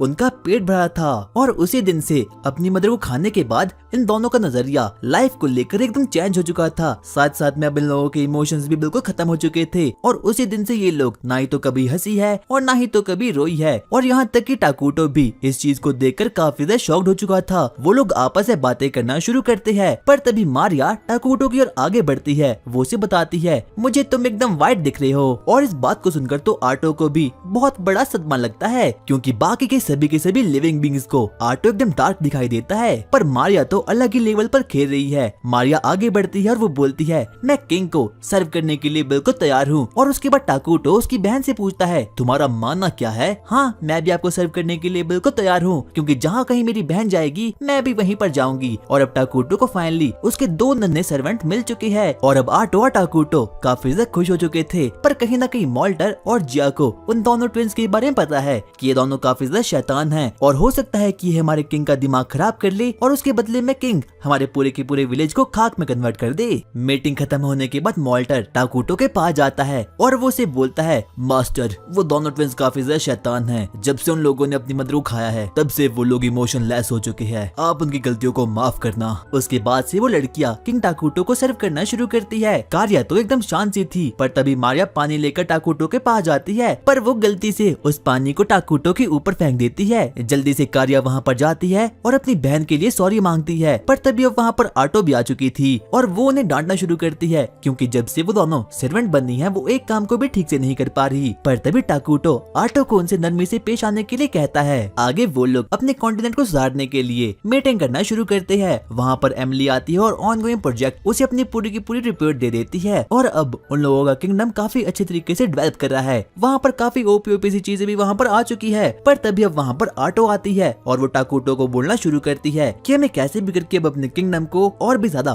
पावरफुल बनाना होगा। पर तभी टाकुटो कहता है, हमें सबसे पहले क्लिनिक को बनाना चाहिए। उसके बाद वो लोग कंस्ट्रक्शन करना शुरू करते हैं। उसके बाद एमिली उसे बताती है कि उन लोगों के विलेज में रिसोर्सेज की अब कोई भी कमी नहीं है। वो लोग काफी अच्छे रेट से डेवलप कर रहे हैं, पर धीरे धीरे करके अब उन लोगों को माना ट्री पर भी ध्यान देना पड़ेगा। और अब तो सभी के सभी डार्क एल्व्स काफी अच्छे से काम कर रही है और अब धीरे धीरे करके उन लोगों का किंगडम काफी अच्छे रेट से डेवलप करना शुरू करता है। पर अब उन लोगों को अपने माना ट्री पर और ज्यादा फोकस करना होगा। आटो वहाँ पर आती है और वो मॉल्टर को बोलती है, सबसे पहले हम लोगों को मिलिट्री मैजिक को यूज करना होगा ताकि हमारे किंगडम का डिफेंस काफी अच्छा हो पाए। और अब मॉल्टर भी इस बात को मान जाता है और अब वहाँ पर जिया उठता है और वो भी अपनी रिपोर्ट किंग को सुनाना शुरू करता है और वो उसे बग्स के बारे में बताना शुरू करता है। और बग्स ने इस पूरे के पूरे किंगडम को एक्सप्लोर कर दिया है, यानी कि टाकुटो को भी इस पूरे के पूरे किंगडम का नॉलेज हो चुका है। इसीलिए आटो जिया को बोलती है कि अब हम लोगों को उन बग्स को रोक देना चाहिए, क्योंकि अब मेरे मास्टर को पूरी की पूरी जानकारी हो चुकी है। और अब टाकुटो भी हाँ में सर हिलाता है। पर तभी टाकुटो लोगों को बोलता है, क्या हमारे पास माना कलेक्ट हो चुका है, क्योंकि मैं अब क्वीन ऑफ बग्स इसला को समन करने वाला हूँ। सभी लोग इस बात को देखकर काफी ज्यादा शॉक्ड हो चुके थे, क्योंकि पहली बार वो लोग किसी हीरो को यहाँ पर समन करने वाले हैं। और अब टाकुटो भी काफी ज्यादा खुश हो चुका था। अब वो लोगों की मीटिंग फाइनली खत्म हो चुकी थी। आगे मारिया कुछ मीटिंग के लेटर्स को टाकुटो के पास ले जाती है, पर गलती से वो फट चुका था और अब उन दोनों को लग रहा था कि टाकुटो ने खत्म कर लेगा, पर ऐसा कुछ भी नहीं था। वो उन्हें बोलता है, तुम्हें थोड़ा संभल कर काम करना चाहिए। पर तभी मारिया टाकुटो के पास जाती है और वो उसे बोलती है, मुझे लगा था कि आप एक इविल इंसान हो और आप मुझे खत्म कर लोगे, पर ऐसा कुछ भी नहीं हुआ। आखिरकार एक अच्छे इंसान और एक बुरे इंसान में क्या फर्क होता है। टाकुटो उन लोगों को बताना शुरू करता है, एक अच्छा इंसान वो होता है जो कि डिसीजन दूसरों को देखकर करता है, और एक बुरा इंसान वो होता है जो कि अपने लिए डिसीजन लेता है और उसे बाकियों से कोई भी फर्क नहीं पड़ता। और तुम्हें भी वही करना चाहिए जो कि तुम्हारा दिल करे। और अभी तक जो कुछ भी उन लोगों ने किया, टाकुटो पर पानी गिराना और मीटिंग के पेपर को फाड़ देना, वो सभी कुछ उन लोगों ने जानबूझकर किया ताकि टाकुटो गुस्से में आकर उन्हें खत्म कर ले, क्योंकि उन लोगों को लग रहा था कि उनकी मदर की डेथ उनकी वजह से हुई है। पर ऐसा कुछ भी नहीं था। टाकुटो उनके पास जाकर बैठ जाता है और उन लोगों को बोलना शुरू करता है, तुम्हारी मॉम ने जब अपने आप को सैक्रिफाइस किया तो उसका एक ही रीजन था, वो तुम लोगों को एक अच्छी जिंदगी देना चाहती थी और उनकी मौत में तुम्हारा कोई भी हाथ नहीं है, इसीलिए तुम जैसे चाहो वैसे जी सकती हो। इस बात को सुनकर वो लोग काफी ज्यादा इमोशनल हो चुके थे, इसलिए वो टाकुटो को लिपट कर जोर जोर से रोना शुरू करते हैं। और कुछ समय बाद जब वहाँ पर आटो आती है तो वो देखती है कि वो दोनों ट्विंस तो टाकुटो के सिंहासन पर आराम से घोड़े बेचकर सो रही है। वो टाकुटो को बोलती है, आपको मीटिंग रूम में आना होगा। दरअसल जो आटो है वो एक किंगडम पर सर्च कर रही थी, उसका नाम है ड्रैगनटन और वहाँ पर बीस्ट मैंस और ह्यूमन रहते हैं और वो मयोग्रा के आसपास ही है, यानी कि वो एक न्यूट्रल नेशन है। और अब उन लोगों को फाइनली एक ऐसी चीज मिल चुकी है जिसे कि वो अपना एलाय मान सकते हैं किसी भी वॉर करने में। और टाकुटो बहुत सोचता है कि क्या उन लोगों को उस किंगडम के साथ जुड़ जाना चाहिए या फिर नहीं, पर आखिर में जाकर अब वो लोग फाइनली मान जाते हैं। आटो की रिसर्च से उन लोगों को पता चलता है कि वहाँ पर बहुत से स्टाफ होल्डर भी रहते हैं जो कि मैजिक का यूज भी कर सकते हैं। और वहाँ पर एक बहुत ही पॉपुलर माइन भी है जिसका नाम की ड्रैगन वैन है और वो माना का इनफाइनाइट सोर्स है। और अब वो लोग मान चुके थे उन लोगों को अपना एलाय बनाने के लिए। आटो टाकुटो से बातें करना शुरू करती है। बाद में जाकर लोगों को पता चलता है कि जो वो किंगडम है इस वक्त वहाँ पर बहुत से बारबेरियंस और बहुत सी गॉब्लिन्स उन पर अटैक कर रही है। तो मायोग्रा किंगडम का बेस्ट मौका यह होगा कि वो इस वक्त पर उनकी हेल्प कर ले ताकि वो लोगों को सप्लाई दे दे, जिसकी वजह से कि उनका किंगडम काफी ज्यादा डेवलप करेगा। उसके बाद हम देखते हैं कि कुछ समय बाद आटो और उसके कुछ लोग वहाँ पर जाना शुरू करते हैं। पर जब वो लोग रास्ते के बीच में पहुँचते हैं तो लोगों को कुछ बीस्टमैन दिखते हैं जो कि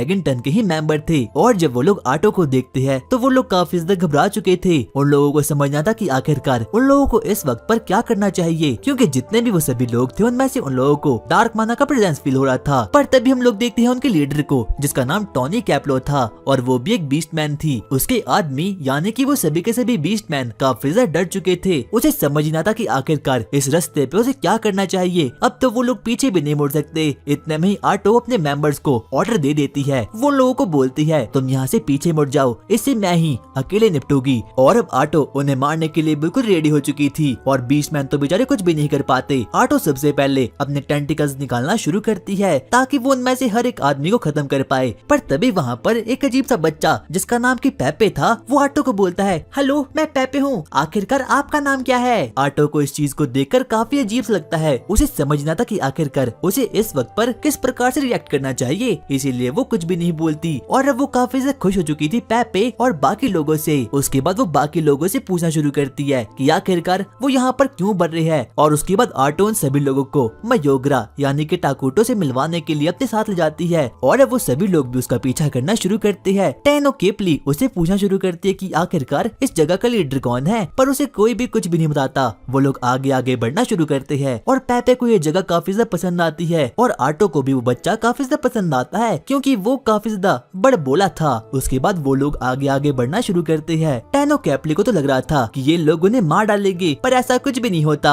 और अब वो लोग फाइनली टाकुटो तक पहुंच चुके थे। आटो टाकुटो को उनके बारे में पूरी इन्फॉर्मेशन को दे देती है और जो वो बाकी बीस्टमैन टाकुटो को देखते हैं उन्हें सिर्फ और सिर्फ एक ब्लैक शैडो जो कि इविल माना से भरपूर थी सिर्फ और सिर्फ वही दिखता है। और इस चीज को देखकर तो वो लोग काफी ज्यादा डर चुके थे। वो लोग बेचारे अब कुछ भी नहीं कर पाते। उसके बाद वो लोग टाकुटो को बताना शुरू करते हैं कि ड्रैगन टन पे बहुत से बारबेरियंस और बहुत से गॉब्लिन्स पर अटैक कर दिया है। उनका सामना एक जायंट गॉब्लिन से हुआ, पर तभी पेपे ने अपना ग्रास मैजिक का यूज करके उसे खत्म कर लिया। सभी लोग उसकी तारीफ करने लगे और पेपे भी काफी ज्यादा खुश हो गया। पर तभी वो जायंट अचानक से जाग उठा, इसीलिए ना चाहते हुए भी वहाँ पर एक बार वापस से टोनो कैपली आ गई। उसने सबसे पहले अर्थ मैजिक का यूज किया और ग्रास मैजिक का यूज करके फाइनली उस जायंट को खत्म कर लिया। उसके बाद वो पेपे के पास गई और उसे बोला बच्चे तू तो बहुत नादान है, अगर तू ऐसे ही करता रहा तो एक दिन तू मर जाएगा। और उसके बाद अब वो लोग आगे आगे बढ़ते गए और टेनो कैपली ने आज तक अपने पूरे के पूरे जीवन में कभी भी टाकुटो जैसे प्राणी को देखा नहीं जिसके पास की इतना ज्यादा ईविल माना है। और अब उसने फाइनली अपनी डेथ को स्वीकार कर लिया था।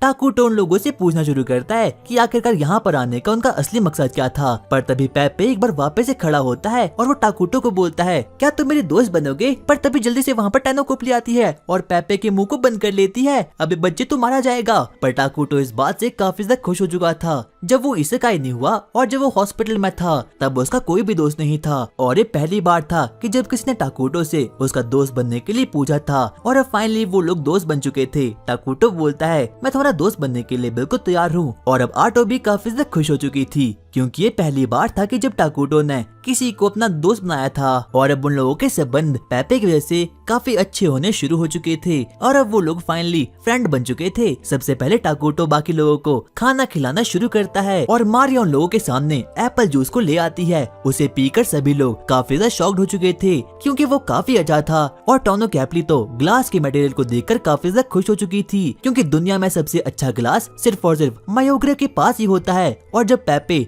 उस एप्पल जूस को पीता है तो वो काफी ज्यादा खुश हो चुका था। वो काफी ज्यादा एक्सट्रोवर्ट था, इसीलिए वो सभी के साथ घुलना मिलना शुरू करता है। और अब वो टाकुटो को भी काफी ज्यादा पसंद आ चुका था। वो सभी लोगों से बातें करना शुरू करता है और टाकुटो तो पेपे की तरह कभी भी बन नहीं पाएगा क्योंकि वो बेचारा एक इंट्रोवर्ट है। इसीलिए टाकुटो पेपे को बोलता है क्या तुम मेरे साथ कुछ गेम्स को खेलना चाहोगे। और पेपे को भी गेम्स खेलना काफी ज्यादा पसंद था। उस जमाने में फ्री फायर नहीं थी, इसीलिए वो लोग अलग अलग गेम खेलना शुरू करते हैं। सबसे पहले वो पेपे की बनाई गई गेम को खेलते हैं और उसके बाद वो लोग टाकुटो की बनाई गई गेम को खेलते हैं। और सभी लोग उन दोनों को देखकर काफी ज्यादा खुश हो चुके थे। इतने में ही पेपे बोलता है आपकी बनाई गई गेम काफी अच्छी है, काश मैं इसे अपने किंगडम में बेच पाता। पर टाकुटो का तो शुरुआत से ही प्लान था कि उसे कैसे भी करके उन लोगों के साथ एलाई बनकर ऊपर ट्रेडिंग करनी है। उसके बाद आटो टोनो कैपली को पूछना शुरू करती है कि आखिरकार उन लोगों का असली मकसद क्या था यहाँ पर आने का। वो उसे बताती है दरअसल हमारे किंगडम पर कुछ बारबेरियंस और गॉब्लिन्स उसने अटैक कर दिया। पर हम लोगों को समझ ही ना आया कि आखिरकार उन लोगों ने ऐसा क्यों किया, क्योंकि ऐसा पहली बार हुआ है जब हमारे किंगडम पर किसी ने अटैक किया है। टाकुटो उन लोगों की मदद करने का सोचता है, इसीलिए वो उसे पूछता है आखिरकार तुम्हारे किंगडम का डिफेंस सिस्टम कैसा है। बीस्ट मैन की लीडर को लगता है कि अगर उसने बोला कि उनका डिफेंस सिस्टम बिल्कुल भी अच्छा नहीं है तो टाकुटो और उसकी आर्मी उनके किंगडम पर अटैक करके उसे हड़प लेगी। इसीलिए वो बोलती है अरे हमारा डिफेंस सिस्टम तो काफी ज्यादा कमाल का है, पर ऐसा कुछ भी नहीं होता। पर तभी पेपे बोलता है अरे हमारी मिलिट्री तो एकदम खत्म हो चुकी है। और इस बात को सुनकर बीस्टमैन के लीडर के चेहरे पर एकदम 12 बज चुके थे, क्योंकि यही वो सीक्रेट था जो कि वो टाकुटो से छिपाना चाहती थी। पर पेपे ने सब कुछ बोल दिया, इसीलिए ना चाहते हुए भी अब उसे टाकुटो को सब कुछ सच सच बताना पड़ता है। वो उसे अपनी पूरी की पूरी बातें बताना शुरू करती है कि आखिरकार कैसे उनकी कंट्री पर बारबेरियंस और बाकी लोग अटैक कर रही है, और अगर ऐसा ही चलता रहा तो उनका किंगडम कोलैप्स कर जाएगा और उन लोगों के पास रहने के लिए कोई जगह भी नहीं बचेगी। इसीलिए टाकुटो कहता है सबसे पहले वो बारबेरियन ड्रैगन टन पर अटैक करेंगे और उसके बाद बारी आएगी मयोग्रा की, इसीलिए हम तुम्हें अपनी आर्मी को गिफ्ट करेंगे, पर बदले में आखिरकार आपको क्या चाहिए। आटो से बताती है हमारे किंग को आपकी ड्रैगन विन मान चाहिए। और वो बीस्टमैन भी थोड़ी राहत की सांस लेती है, क्योंकि मायोग्रा किंगडम को अभी माना की आवश्यकता है, इसीलिए अब वो लोग मान चुके थे उनकी हेल्प करने के लिए। और फिलहाल के लिए तो टेनो कैपली ही उनकी लीडर है, पर जैसे जैसे करके पेपे आगे बढ़ता रहेगा और बड़ा हो जाएगा, बाद में जाकर किंगडम को उसे ही देखभाल करनी होगी। और अब उन लोगों में फाइनली डील हो चुकी थी। मायोग्रा किंगडम ड्रैगन टन की रखवाली करने के लिए उन लोगों को अपनी फोर्सेस देगा, और बदले में उन लोगों को मायोग्रा को ड्रैगन वैन माइन और साथ साथ में मेटल को देना होगा। और अब वो लोग फाइनली मान चुके थे, और उसके बाद वो लोग मीटिंग करते हैं। पर तभी वहाँ पर मेल्टर पूछता है आखिरकार ड्रैगन टन दिखता कैसा है, पर इस बारे में तो कभी भी किसी ने कुछ सोचा ही नहीं। और अब इसीलिए फ्रेंडशिप करने से पहले उन लोगों को ड्रैगन टन को एक्सप्लोर करना होगा। पर क्वेश्चन ये आता है कि आखिरकार मायोग्रा किंगडम से आखिरकार वहाँ पर जाएगा कौन। टाकुटो अपने मन में बहुत सोचता है, क्योंकि अभी मायोग्रा किंगडम के सभी लोग काफी कामकाज करने में व्यस्त है। पर तभी हम देखते हैं कि वहाँ पर कारिया और मारिया वहाँ पर आती है और टाकुटो को बोलती है किंग हम लोग वहाँ पर एक्सप्लोर करने के लिए जाएंगे। पर टाकुटो साफ सीधा उन लोगों को मना कर देता है, क्योंकि वो लोग अभी तो बस सिर्फ और सिर्फ छोटी छोटी बच्ची आई है। पर इसके बाद वो लोग रोना शुरू कर देती है, और अब टाकुटो भी उन लोगों की क्यूटनेस में आकर हाँ कर देता है, जिस बात को सुनकर के आटो काफी ज्यादा जेलस हो चुकी थी। और टाकुटो उन लोगों के बॉडीगार्ड के रूप में वहाँ पर कुछ डॉक्टर्स को भी उनके साथ छोड़ने वाला है। टाकुटो आटो को मनाने के लिए उसके पास जाता है, पर अभी भी आटो काफी ज्यादा जेलस थी और वो मुंह फुलाकर बैठ जाती है। टाकुटो सौ ट्राई करता है, पर आटो मानती ही नहीं, इसीलिए टाकुटो उसके हाथ को पकड़ता है और वो उसे बताता है कि वो उसके लिए कितनी इम्पोर्टेंट है, और वो उसे कहता है मुझे तुम काफी पसंद हो। और जिस बात को सुनकर की आटो एकदम लाल हो चुकी थी, और यहाँ तक कि आटो तो अपने और टाकुटो के फ्यूचर के बारे में सोचना शुरू कर देती है। वो अपने घुटनों पर बैठ जाती है और बोलती है मैं हमेशा आपकी ही रहूंगी। और उसके बाद टाकुटो ट्विंस को डॉक्टर को के पास ले जाता है और उन लोगों से मिलवाता है, क्योंकि यही उन लोगों के साथ एडवेंचर में आने वाले हैं। और जब वो कौवे टाकुटो को देखते हैं तो वो लोग काफी ज्यादा एक्साइटमेंट में आ चुके थे, क्योंकि उन लोगों के लिए ये काफी ज्यादा प्राउड की बात थी कि डीमन किंग यानी कि टाकुटो ने खुद उन लोगों को समन किया था। वो उसके सामने घुटने टेक कर बैठ जाते हैं और टाकुटो को बोलते हैं मास्टर हमें ऑर्डर दीजिए। और टाकुटो इस बात से काफी ज्यादा खुश हो चुका था, पर उसे बिल्कुल भी लगा नहीं था कि इन कौवे की जरूरत इतनी ही जल्दी पड़ने वाली है। और दरअसल उन डॉक्टर कौवे के पास काफी ओपी सी पावर होती है। मारिया तो उन लोगों को देखकर काफी ज्यादा एक्साइटमेंट में आ चुकी थी, और यही वो लोग होने वाले हैं जो कि उन लोगों की प्रोडक्शन के लिए उन लोगों के साथ एडवेंचर में जाने वाले हैं, यानी कि ड्रैगन टन। अब आटो भी उन लोगों को बताना शुरू करती है कि आखिरकार उन लोगों को क्या करना होगा। और जिस बात को सुनकर कि वो कौवे काफी ज्यादा एक्साइटमेंट में आ चुके थे, पर कारिया को ये बात बिल्कुल भी पसंद नहीं आती और वो लोग खुशी के मारे झूम उठते हैं। पर तभी वहाँ पर मारिया जाती है और वो भी उनके साथ नाचना शुरू कर लेती है। टाकुटो इस बात से काफी ज्यादा खुश होता है, इसीलिए वो उन लोगों को एक तोहफा देता है। वो उन लोगों को ह्यूमंस नेम देता है, आकीरो, गायरो और साबीरो। और इस बात को देखकर तो वो कौवे काफी ज्यादा खुश हो चुके थे और वो टाकुटो की भी और द रिस्पेक्ट करना शुरू करते हैं। और वो सभी लोग एडवेंचर पर जाने के लिए काफी खुश हो चुके थे, इसीलिए वो लोग नाचना शुरू करते हैं। पर तभी वहाँ पर मारिया भी आ चुकी थी और वो लोगों के साथ घुलना मिलना शुरू करती है। और अगले दिन लोगों को ड्रैगन टन जाकर वहाँ की इन्फॉर्मेशन कलेक्ट करना होगा।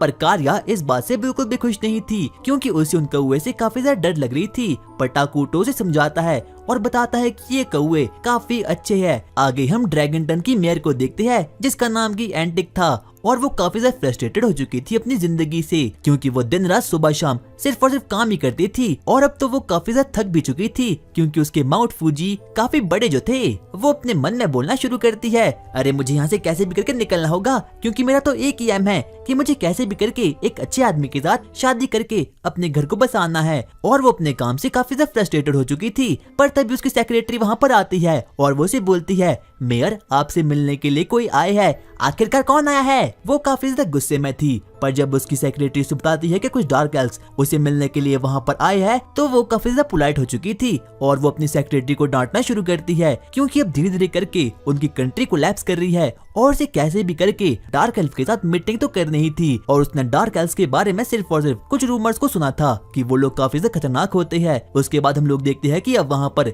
कार्या, मारिया और बाकी के डॉक्टर्स भी वहाँ पर आ चुके थे। और जब वो मेयर उन लोगों को देखती है तो उन लोगों का प्रेजेंस काफी ज्यादा इंटेंस होता है और उन लोगों में से साफ साफ डार्क एनर्जी बाहर आ रही थी। और एंटिक तो इस चीज को देखकर काफी ज्यादा शॉक्ड हो चुकी थी। वो उन बच्चियों से बातें करना शुरू करती है और वो उन लोगों से काफी अच्छे तरीके से बातें करना शुरू करती है, क्योंकि कहीं ना कहीं उसे पता था कि वो लोग डार्क एल्फ के मेंबर है और अगर उसने थोड़ी सी भी मिस्टेक की तो उसकी पूरी की पूरी कंट्री कोलैप्स कर जाएगी, क्योंकि उसने टाकुटो के बारे में सुन रखा था और उसने ये भी सुन रखा था कि टाकुटो के पास काफी ओपी सा इविल माना है। पर एंटिक को अभी खुद भी समझना था कि आखिरकार ये छोटी छोटी लड़कियां यहाँ पर क्यों आई है और टाकुटो यहाँ पर खुद क्यों नहीं आया। पर तभी उसे टेनो कॉपली की कही गई बातें याद आती है और उसने उसे बताया था कि डार्क एल्फ का प्रिंस काफी ज्यादा खतरनाक है और अगर तुमने उसे थोड़ा सा भी नाराज किया तो हमारी कंट्री खत्म हो जाएगी। उसके बाद कार्या और मारिया उसे बातें करना शुरू करती है और वो उससे उसकी कंट्री के बारे में इंफॉर्मेशन लेना शुरू करती है। और एंटिक तो ये देखकर काफी ज्यादा शॉक्ड हो चुकी थी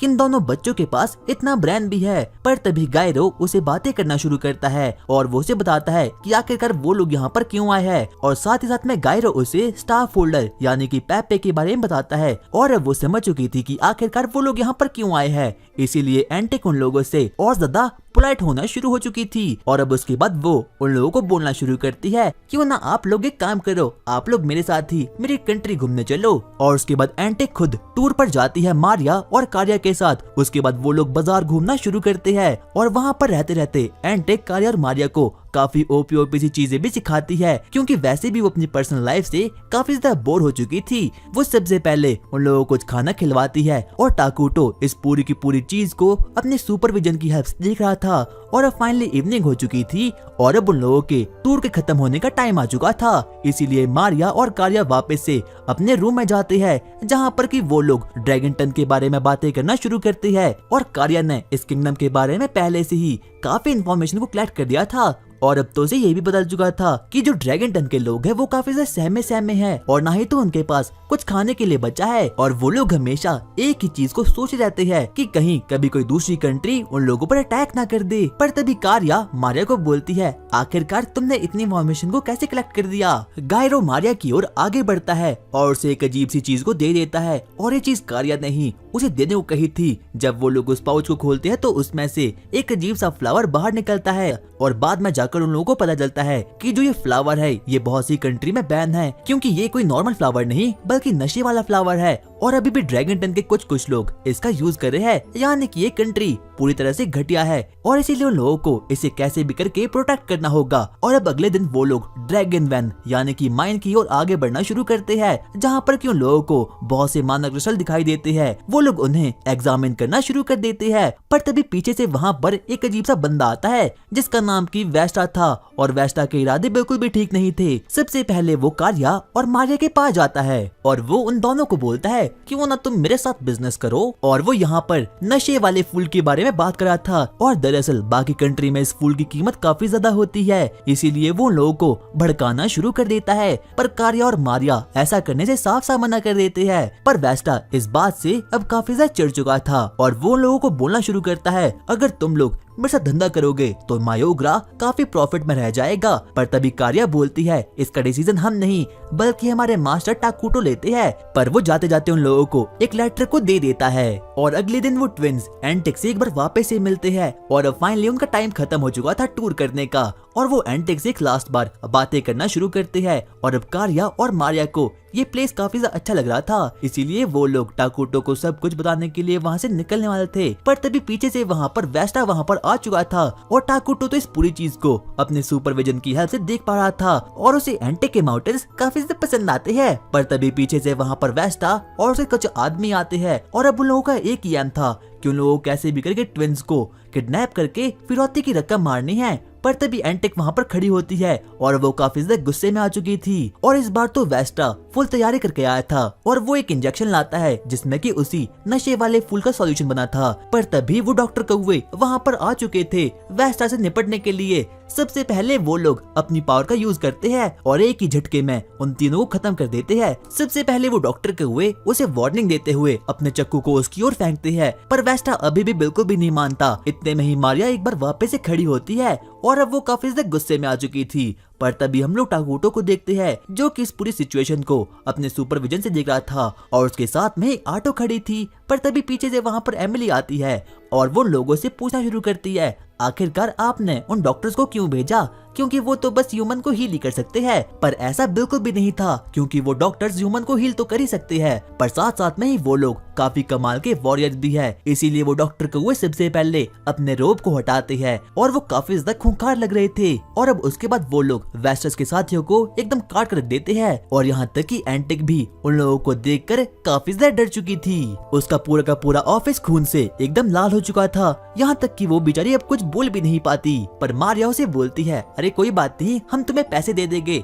नए ऑफिस के लिए और नए कपड़े खरीदने के लिए। और यहाँ तक एंटिक अभी भी उनकी बात को प्रोसेस कर ही नहीं पाती। उसे बिल्कुल भी समझ नहीं आता कि आखिरकार इतनी छोटी सी बच्ची इतनी खौफनाक दृश्य को देखने के बाद भी इतनी नॉर्मल कैसे हो सकती है। और यहाँ तक कि एंटिक तो डर के मारे अपने आप को गीला ही कर देती है। पर तभी मारिया को डॉक्टर को ऊपर काफी ज्यादा गुस्सा आता है, इसीलिए वो लोगों को एक जोरदार सुपर किक मारती है और इस चीज को देखकर तो एंटिक भी हंसना शुरू करती है और एंटिक को ये बात काफी ज्यादा फनी लगती है। और अब वो सभी ट्विंस ड्रैगन टन से वापस से मयोग्रा आ चुकी थी, जहाँ पर कि वो देखते हैं कि ऑटो टाकुटो को डांटना शुरू करती है। वो उन्हें बोलना शुरू करती है, टाकुटो आखिरकार तुमने उन ट्विंस को ऐसा क्यों करने दिया, क्योंकि ड्रैगन टन जाकर उन लोगों ने वहाँ पर काफी ज्यादा तबाही मचा रखी थी और सभी लोग उनसे डरना भी शुरू करते हैं। ऑटो का मानना ये था कि टाकुटो वहाँ का किंग है, इसीलिए उसे सब चीज का ध्यान देना चाहिए। पर टाकुटो तो उसकी बातों को एकदम अनसुना कर लेता है और वो ट्विंस भी ऑटो के गुस्से को देखकर अब काफी ज्यादा डर चुकी थी। और वहीं अब ऑटो का दिमाग उन डॉक्टर के ऊपर काफी ज्यादा खराब हो चुका था।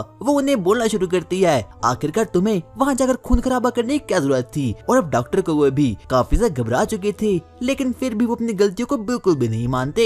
ऑटो उन सभी की मिलजुल कर एकदम क्लास लगा लेती है और उनके पास बेचारों के पास कुछ भी बोलने के लिए नहीं बचता। और वो लोग ऑटो के गुस्से को देखकर काफी ज्यादा घबरा चुके थे और आगे वो लोग अपनी मीटिंग को करना शुरू करते हैं कि आखिरकार उन लोगों को ड्रैगन टन के साथ क्या करना चाहिए। लेकिन टाकुटो का ध्यान मीटिंग में नहीं था, बल्कि वो तो ट्विंस के साथ खेलने में काफी ज्यादा व्यस्त था, इसीलिए ऑटो को अब उस पर काफी ज्यादा गुस्सा आ जाता है। आगे अब वो लोग मीटिंग करना शुरू करते हैं। वहाँ पर वो लोग ट्विंस से पूछते हैं कि आखिरकार ड्रैगन टन कैसा है। उन्हें ड्रैगन टन के बारे में चप्पा चप्पा बता देती है। बाद में जाकर उन लोगों को पता चलता है कि ड्रैगन टन काफी ज्यादा घटिया सा है और ना ही तो उनके पास कोई रिसोर्सेज है सिवाय एक माइन के, जो कि उन्हें इन्फिनाइट माना दे सकती है। इसीलिए उन लोगों को कैसे भी करके ड्रैगन टन की हेल्प करनी होगी ताकि वो कोलैप्स करने से बच पाए। इतने में हम देखते हैं कि अब वहाँ पर एमिली भी वहाँ पर आ चुकी थी और अब वो अपनी रिपोर्ट किंग टाकुटो को देना शुरू करती है। वो टाकुटो को बोलती है, टाकुटो सर मेरे पास एक रिपोर्ट है, और वो उसमें ड्रैगन टन की हर एक खूबियों के बारे में बताना शुरू करती है।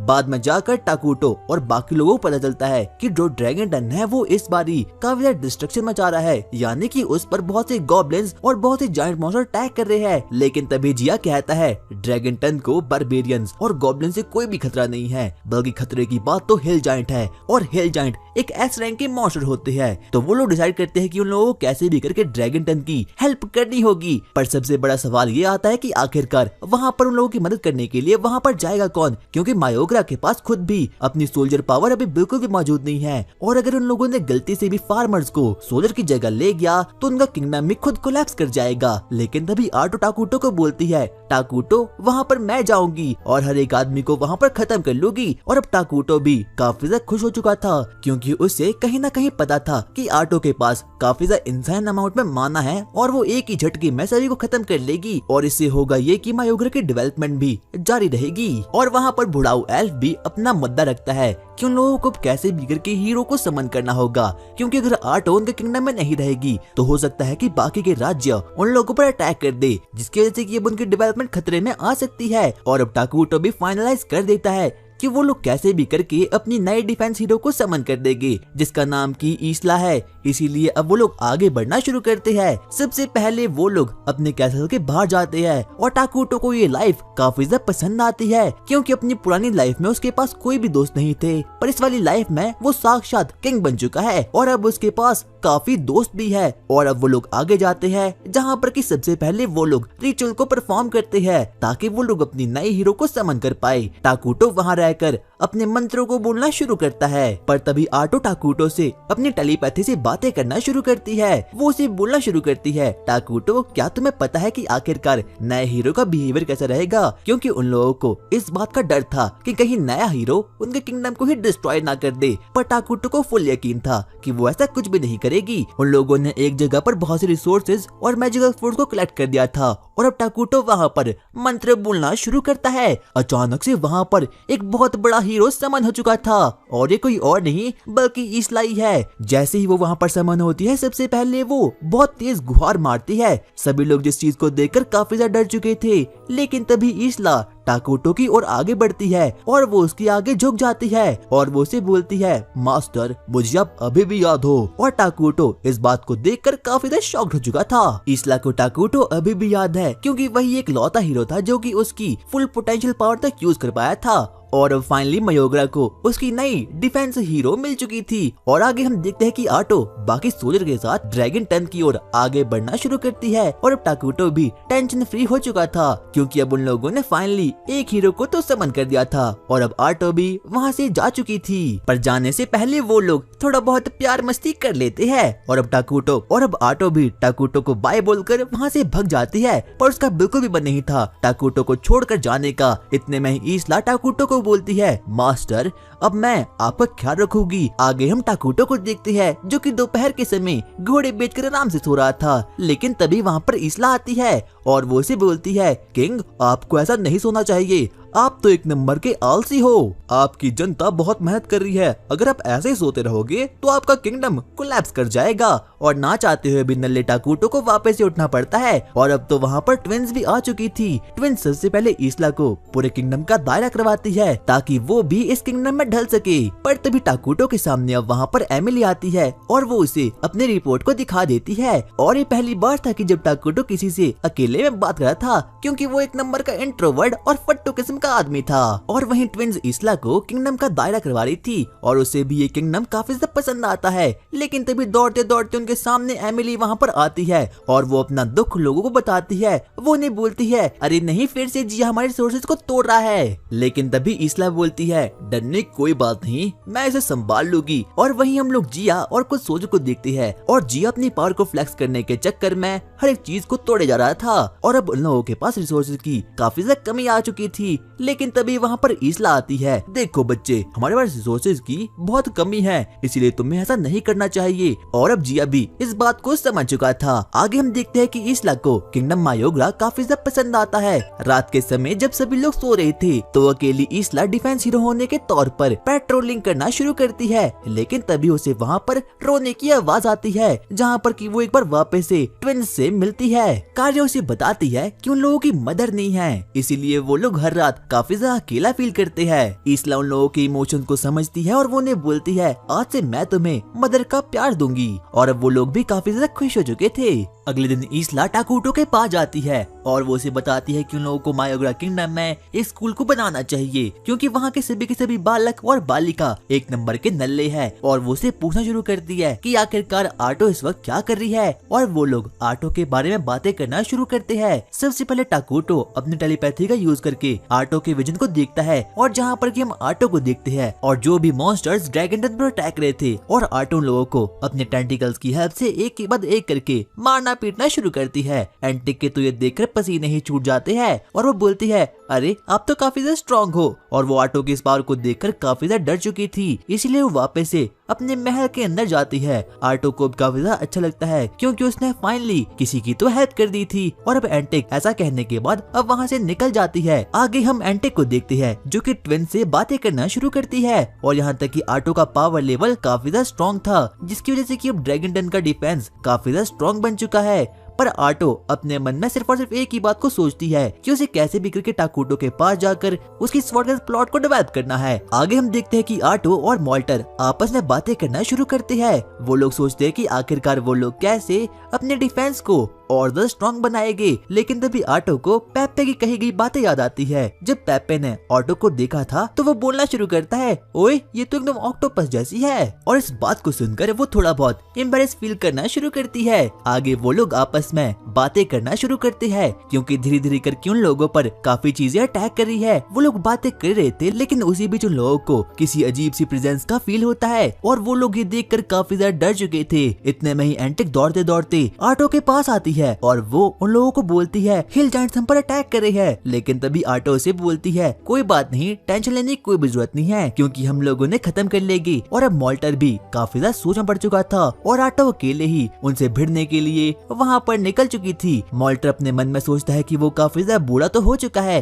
पर वो उसे कैसे भी करके अपने मैजिक का यूज करना होगा। इसीलिए वो सबसे पहले टाकुटो की दी हुई पावर का यूज करता है और उसकी इस पावर का नाम था पॉइजन मिस्ट और वो अपनी पॉइजन मिस्ट उन लोगों पर अटैक कर देता है। और वहीं हम देखते हैं कि ऑटो भी एक के बाद एक करके सभी लोगों को खत्म कर देती है। पर जब वो इस बार जायंट मॉन्स्टर को खत्म करती है तो अचानक से वहाँ पर थोड़े बहुत कॉइन्स ड्रॉप हो चुके थे। ऑटो और मॉल्टर दोनों ही सोच में पड़ जाते हैं कि आखिरकार अभी अभी ये हुआ क्या, क्योंकि ऐसा आज तक कभी भी नहीं हुआ है। इसीलिए वो लोग सीधा ही टाकुटो से टेलीपैथी के थ्रू बातें करना शुरू करते हैं और टाकुटो भी देखकर काफी ज्यादा शॉक्ड हो चुका था क्योंकि किसी भी आरपीजी गेम में ऐसा बिल्कुल भी नहीं होता। अब टाकुटो अपनी सोच में पड़ जाता है कि आखिरकार अभी अभी हुआ क्या और मॉन्स्टर्स को पीटने के बदले में उन लोगों को कॉइन क्यों मिल रही है। लेकिन तभी टाकुटो को अपनी पुरानी बातें वापस से याद आती है। आगे ड्रैगन पर तकरीबन 100 से भी ज्यादा मॉन्स्टर्स अटैक करना शुरू कर लेते हैं। यहाँ तक कि ऑटो भी इस चीज को देखकर काफी ज्यादा डर चुकी थी। और वहीं दूसरी तरफ हम सेंट सेलिना को देखते हैं जो कि उस विच की तलाश में भटकना शुरू करती है।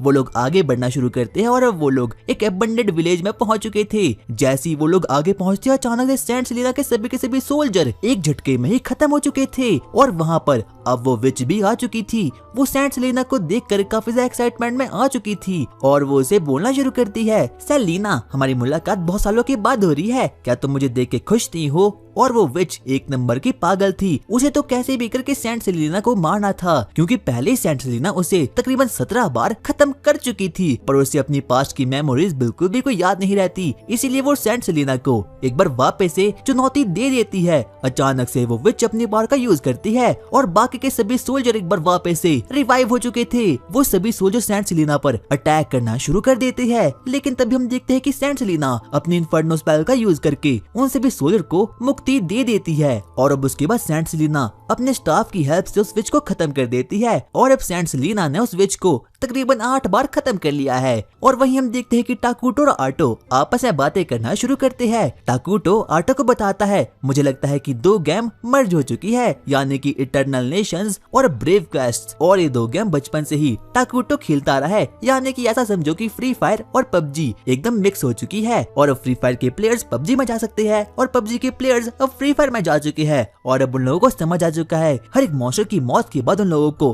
कॉइन क्यों मिल रही है, क्योंकि अब वो लोग एक आरपीजी गेम में कन्वर्ट हो चुकी है। और वहीं एक पहाड़ी पर हम डीमन किंग के 2 जनरल को देखते हैं। उनमें से एक का नाम फ्लेमिन है और एक का नाम आइस गोलम था और वो लोग डीमन किंग के जनरल है और वो लोग यहाँ पर ब्रेक क्वेस्ट नाम की गेम से यहाँ पर आए हैं। और अब लोग कैसे भी करके डीमन किंग को खुश करना है और डीमन किंग तब खुश होगा जब वो ड्रैगन को हरा देगी। और जितने भी मॉन्स्टर इस बार ड्रैगन अटैक कर रहे हैं वो सभी के सभी उनके कब्जे में है। इतने में ही आइस गोलम बोलना शुरू करता है, लगता है मुझे गई, वहाँ पर जाना होगा ताकि डीमन किंग मुझे खुशी में आकर रिवॉर्ड दे दे। उसके बाद आइस गोलम अपनी एक्स को आगे बढ़ाता है और सभी मॉन्स्टर को अटैक करने के लिए बोल देता है और इतना कहने के बाद वो सबसे पहले एक जंप मारता है और अब वो फाइनली वहाँ पर आ चुका था। और जब वो वहाँ पर देखता है तो वो देखता है कि सभी के सभी सोल्जर्स खत्म हो चुके हैं, यानी कि वो ऑर्क मॉन्स्टर और जायंट हिल के मॉन्स्टर। और एक कमाल था मॉल्टर की पॉइजन मिस्ट का, लेकिन तभी आइस गोलम के पीछे वहाँ पर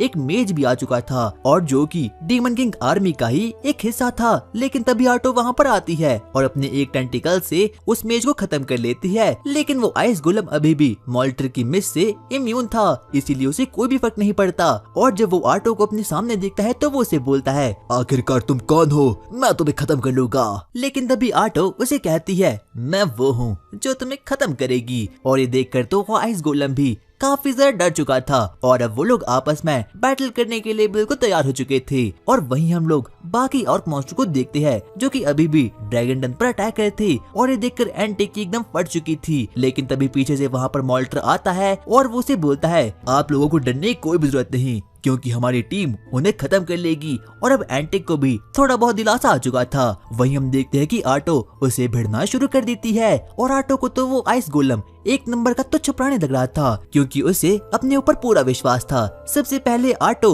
हॉली स्वॉर्ड को निकालती है और वो उस पर अटैक करना शुरू कर देती है। जैसे वो उसकी बॉडी को खत्म करती है, अचानक से वहाँ पर बहुत सारे वुल्व्स वहाँ पर आ चुके थे और उसे मारने के बाद भी आटो को सैम वही गोल्ड के सिक्के दिखते हैं और वो टाकुटो को इस बारे में अपने टेलीपैथी के थ्रू बता देती है। और अब आटो उस आइस गोलम का मजाक उड़ाना शुरू कर देती है, लेकिन तभी वो आइस गोलम अब काफी गुस्से में आ चुका था, इसीलिए वो सबसे पहले अपनी रेज का यूज करता है और अब वो विकसित हो चुका था। वो अपने सबसे पावरफुल अटैक का यूज आटो पर कर देता है, पर आटो को लगता है कि उसे तो कुछ भी नहीं हुआ। लेकिन तभी जब वो अपने पैरों को देखती है तो उसे एहसास होता है कि उसने तो सच में उसके पैरों को जमा लिया है और वो अपने एक अटैक का यूज करके आटो को घायल कर देता है। और ये पहली बार था कि जब आटो की बॉडी से किसी ने ब्लड निकाला हो। और अब आटो काफी ज्यादा गुस्से में आ चुकी थी, इसीलिए वो अपने सभी के सभी टेंटिकल्स को उसके अंदर डाल देती है, जिसे मारने के बाद अब उसे फाइनली थोड़े बहुत गोल्ड के सिक्के मिल चुके थे। अचानक से वहाँ पर सिस्टम अनाउंस करता है, आटो क्या तुम्हें इसकी पावर चाहिए? और आटो भी हाँ मैं जवाब देती है। और जिस पर भी ये अटैक आटो करेगी उस पर ये अटैक 100% लगेगा ही लगेगा, इसीलिए आटो को ये एबिलिटी काफी ज्यादा पसंद आती है। वो अपनी इस रिपोर्ट को टाकुटो को दे देती है, लेकिन उसकी एक्सप्रेशन अचानक से बदल जाते है जब वो इस बारे में सुनती है कि डीमन किंग के जनरल ने मायोग्रा पर अटैक कर दिया है। दौड़ते दौड़ते एक डार्क एल्फ टाकुटो के पास आता है और वो उसे बताता है कि उसके किंगडम पर कुछ डीमन लोगों ने अटैक कर दिया है, पर वो इस बात से बिल्कुल अनजान था कि टाकुटो को अपने किंगडम के बारे में हर एक चीज के बारे में पता है। हम देखते हैं कि वहाँ पर ईस्ला भी थे और वहाँ पर बाकी ट्विंस भी थे। आगे वो लोग आपस में बातें करना शुरू करते हैं कि आखिरकार वो लोग कैसे डीमंस को खत्म करेंगे। यहाँ तक कि ट्विंस तो डीमन के नाम सुनकर ही काफी ज्यादा घबरा चुके थे, लेकिन टाकुटो ने बताता है कि उनके किंगडम की फोर्सेज काफी ज्यादा ओपी है, इसीलिए ऐसा बिल्कुल भी नहीं हो पाएगा। इतने में ही ईस्ला और टाकुटो आपस में बातें करना शुरू करते हैं। इतने में ही ईस्ला बोलती है, मास्टर कहीं ऐसा तो नहीं वो डीमन लॉर्ड भी आपकी तरह इसेकाई होकर यहाँ पर आया हो? पर टाकुटो ऐसा मानने से साफ साफ मना कर देता है, क्योंकि पहले वो विच भी ऐसी आई थी, पर भले ही वो कितनी भी स्ट्रॉन्ग हो उसे सेंट ने खत्म कर दिया था, इसीलिए वो इसमें बिल्कुल भी विश्वास नहीं रखता। पर टाकुटो का मानना यह था कि उन्हें कैसे भी करके डीमन किंग को खत्म करना होगा, क्योंकि डीमन किंग का सिर्फ और सिर्फ एक ही मिशन है कि उसे कैसे भी करके किंगडम मायोग्रा को खत्म करना है, क्योंकि वो द कर्स लैंड है। टाकुटो और बाकी लोग आपस में प्लान बनाते हैं कि आखिरकार वो लोग कैसे डीमन को खत्म करेंगे। सबसे पहले टाकुटो कुछ यूनिट्स को बनाता है, जिसमें से कि पहले यूनिट में ईस्ला शामिल है, दूसरे में जिया शामिल है और तीसरे में कुछ लार्वा और डॉक्टर प्रोस शामिल है। टाकुटो को अपनी आर्मी पर फुल भरोसा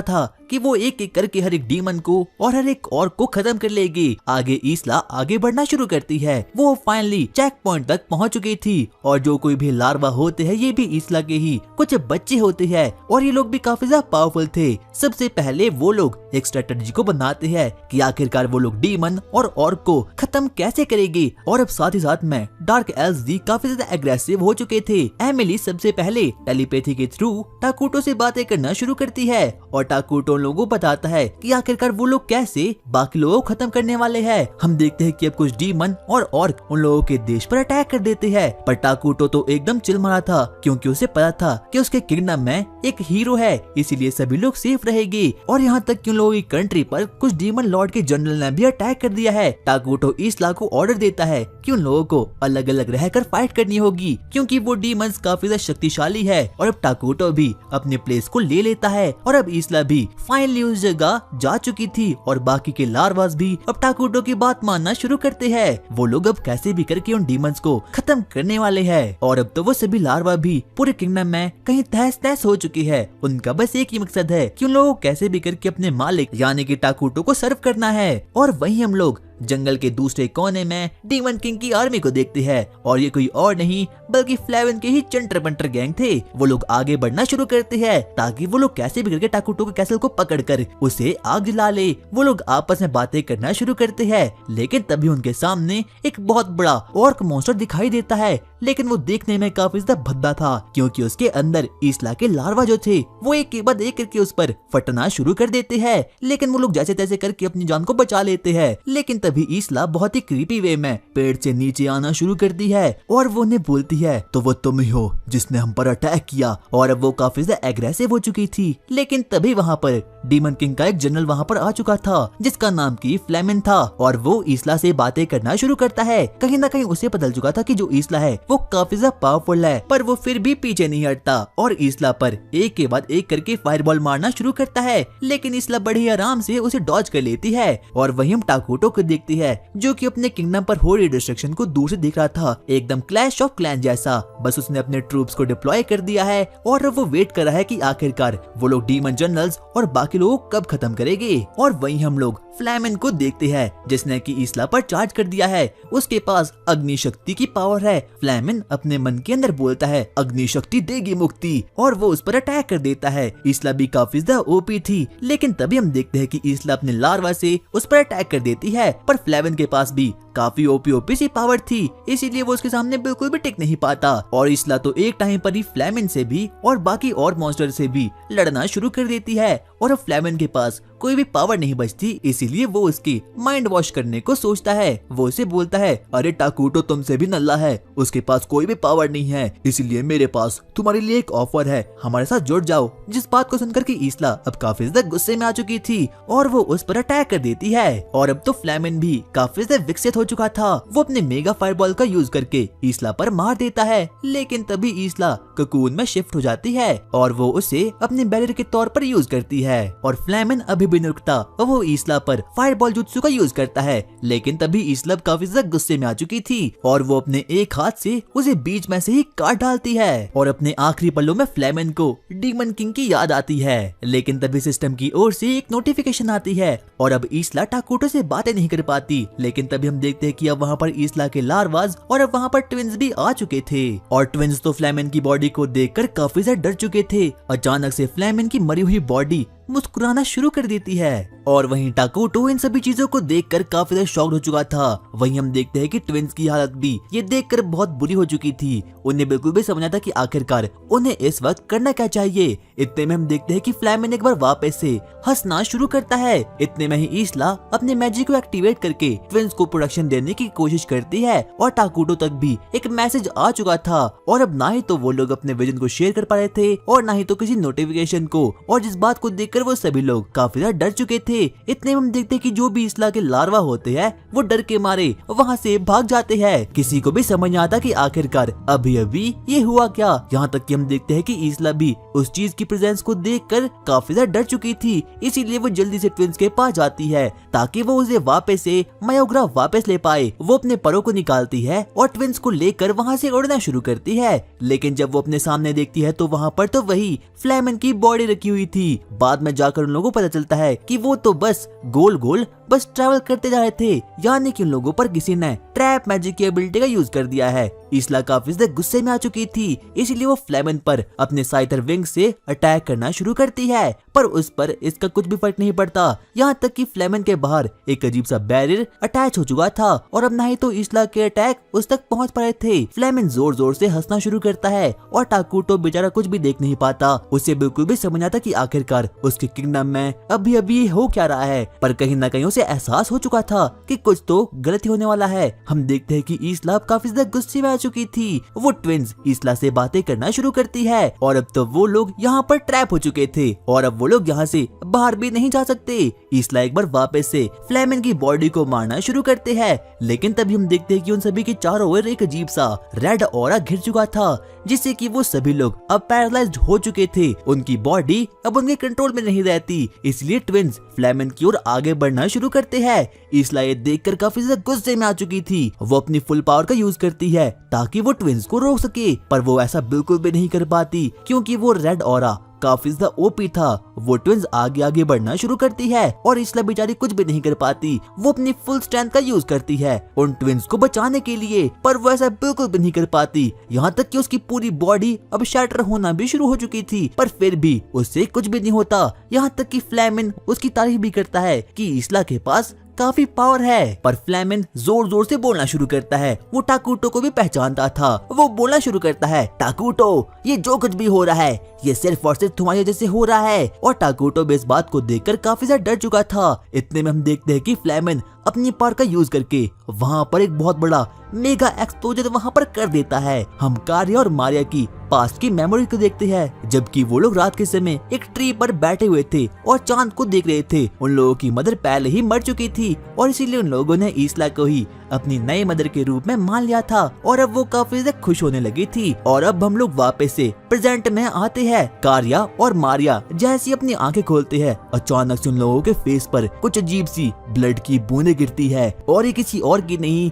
बल्कि इसला की थी। इसला ने उन दोनों को प्रोटेक्ट करने के लिए अपनी जान की बाजी लगा दी और जिस बात को देखकर अब वो लोग काफी ज्यादा शॉक्ड हो चुके थे। यहाँ तक कि अब इसला उन्हें बोलना शुरू करती है, अब मेरा कुछ नहीं हो सकता, मैं मरने वाली हूँ। यहाँ तक कि टाकुटो को भी इस बारे में अब पता चुका था, पर जाते जाते इसला उन दोनों को कुछ गिफ्ट देने का डिसाइड करती है। सबसे पहले वो उनसे बातचीत करना शुरू करती है। यहाँ तक कि कार्या और मारिया को इन चीजों पर बिल्कुल भी विश्वास नहीं होता। सबसे पहले इसला अपने हाथ को आगे बढ़ाती है और अपने उसी हाथ से अपनी बॉडी के दिल को निकाल देती है और अब वो उन्हें बोलती है, देखो तुम इसे खा लो, इससे तुम्हें मेरी पावर मिल जाएगी। और अब वो लोग काफी ज्यादा डर चुके थे और इसला ने उस वक्त रॉयल सक्सेशन पावर का यूज किया था ताकि उसकी पावर आगे जाकर ट्विंस को मिल पाए। और अब ट्विंस के पास कोई भी अदर ऑप्शन नहीं बचता, इसलिए ना चाहते हुए भी उन लोगों को इसला के हर्ट को खाना ही पड़ता है। और अब वो लोग काफी ज्यादा रिग्रेट में आ चुके थे। वो लोग अपने मन में सोचना शुरू करते हैं, लगता है भगवान ने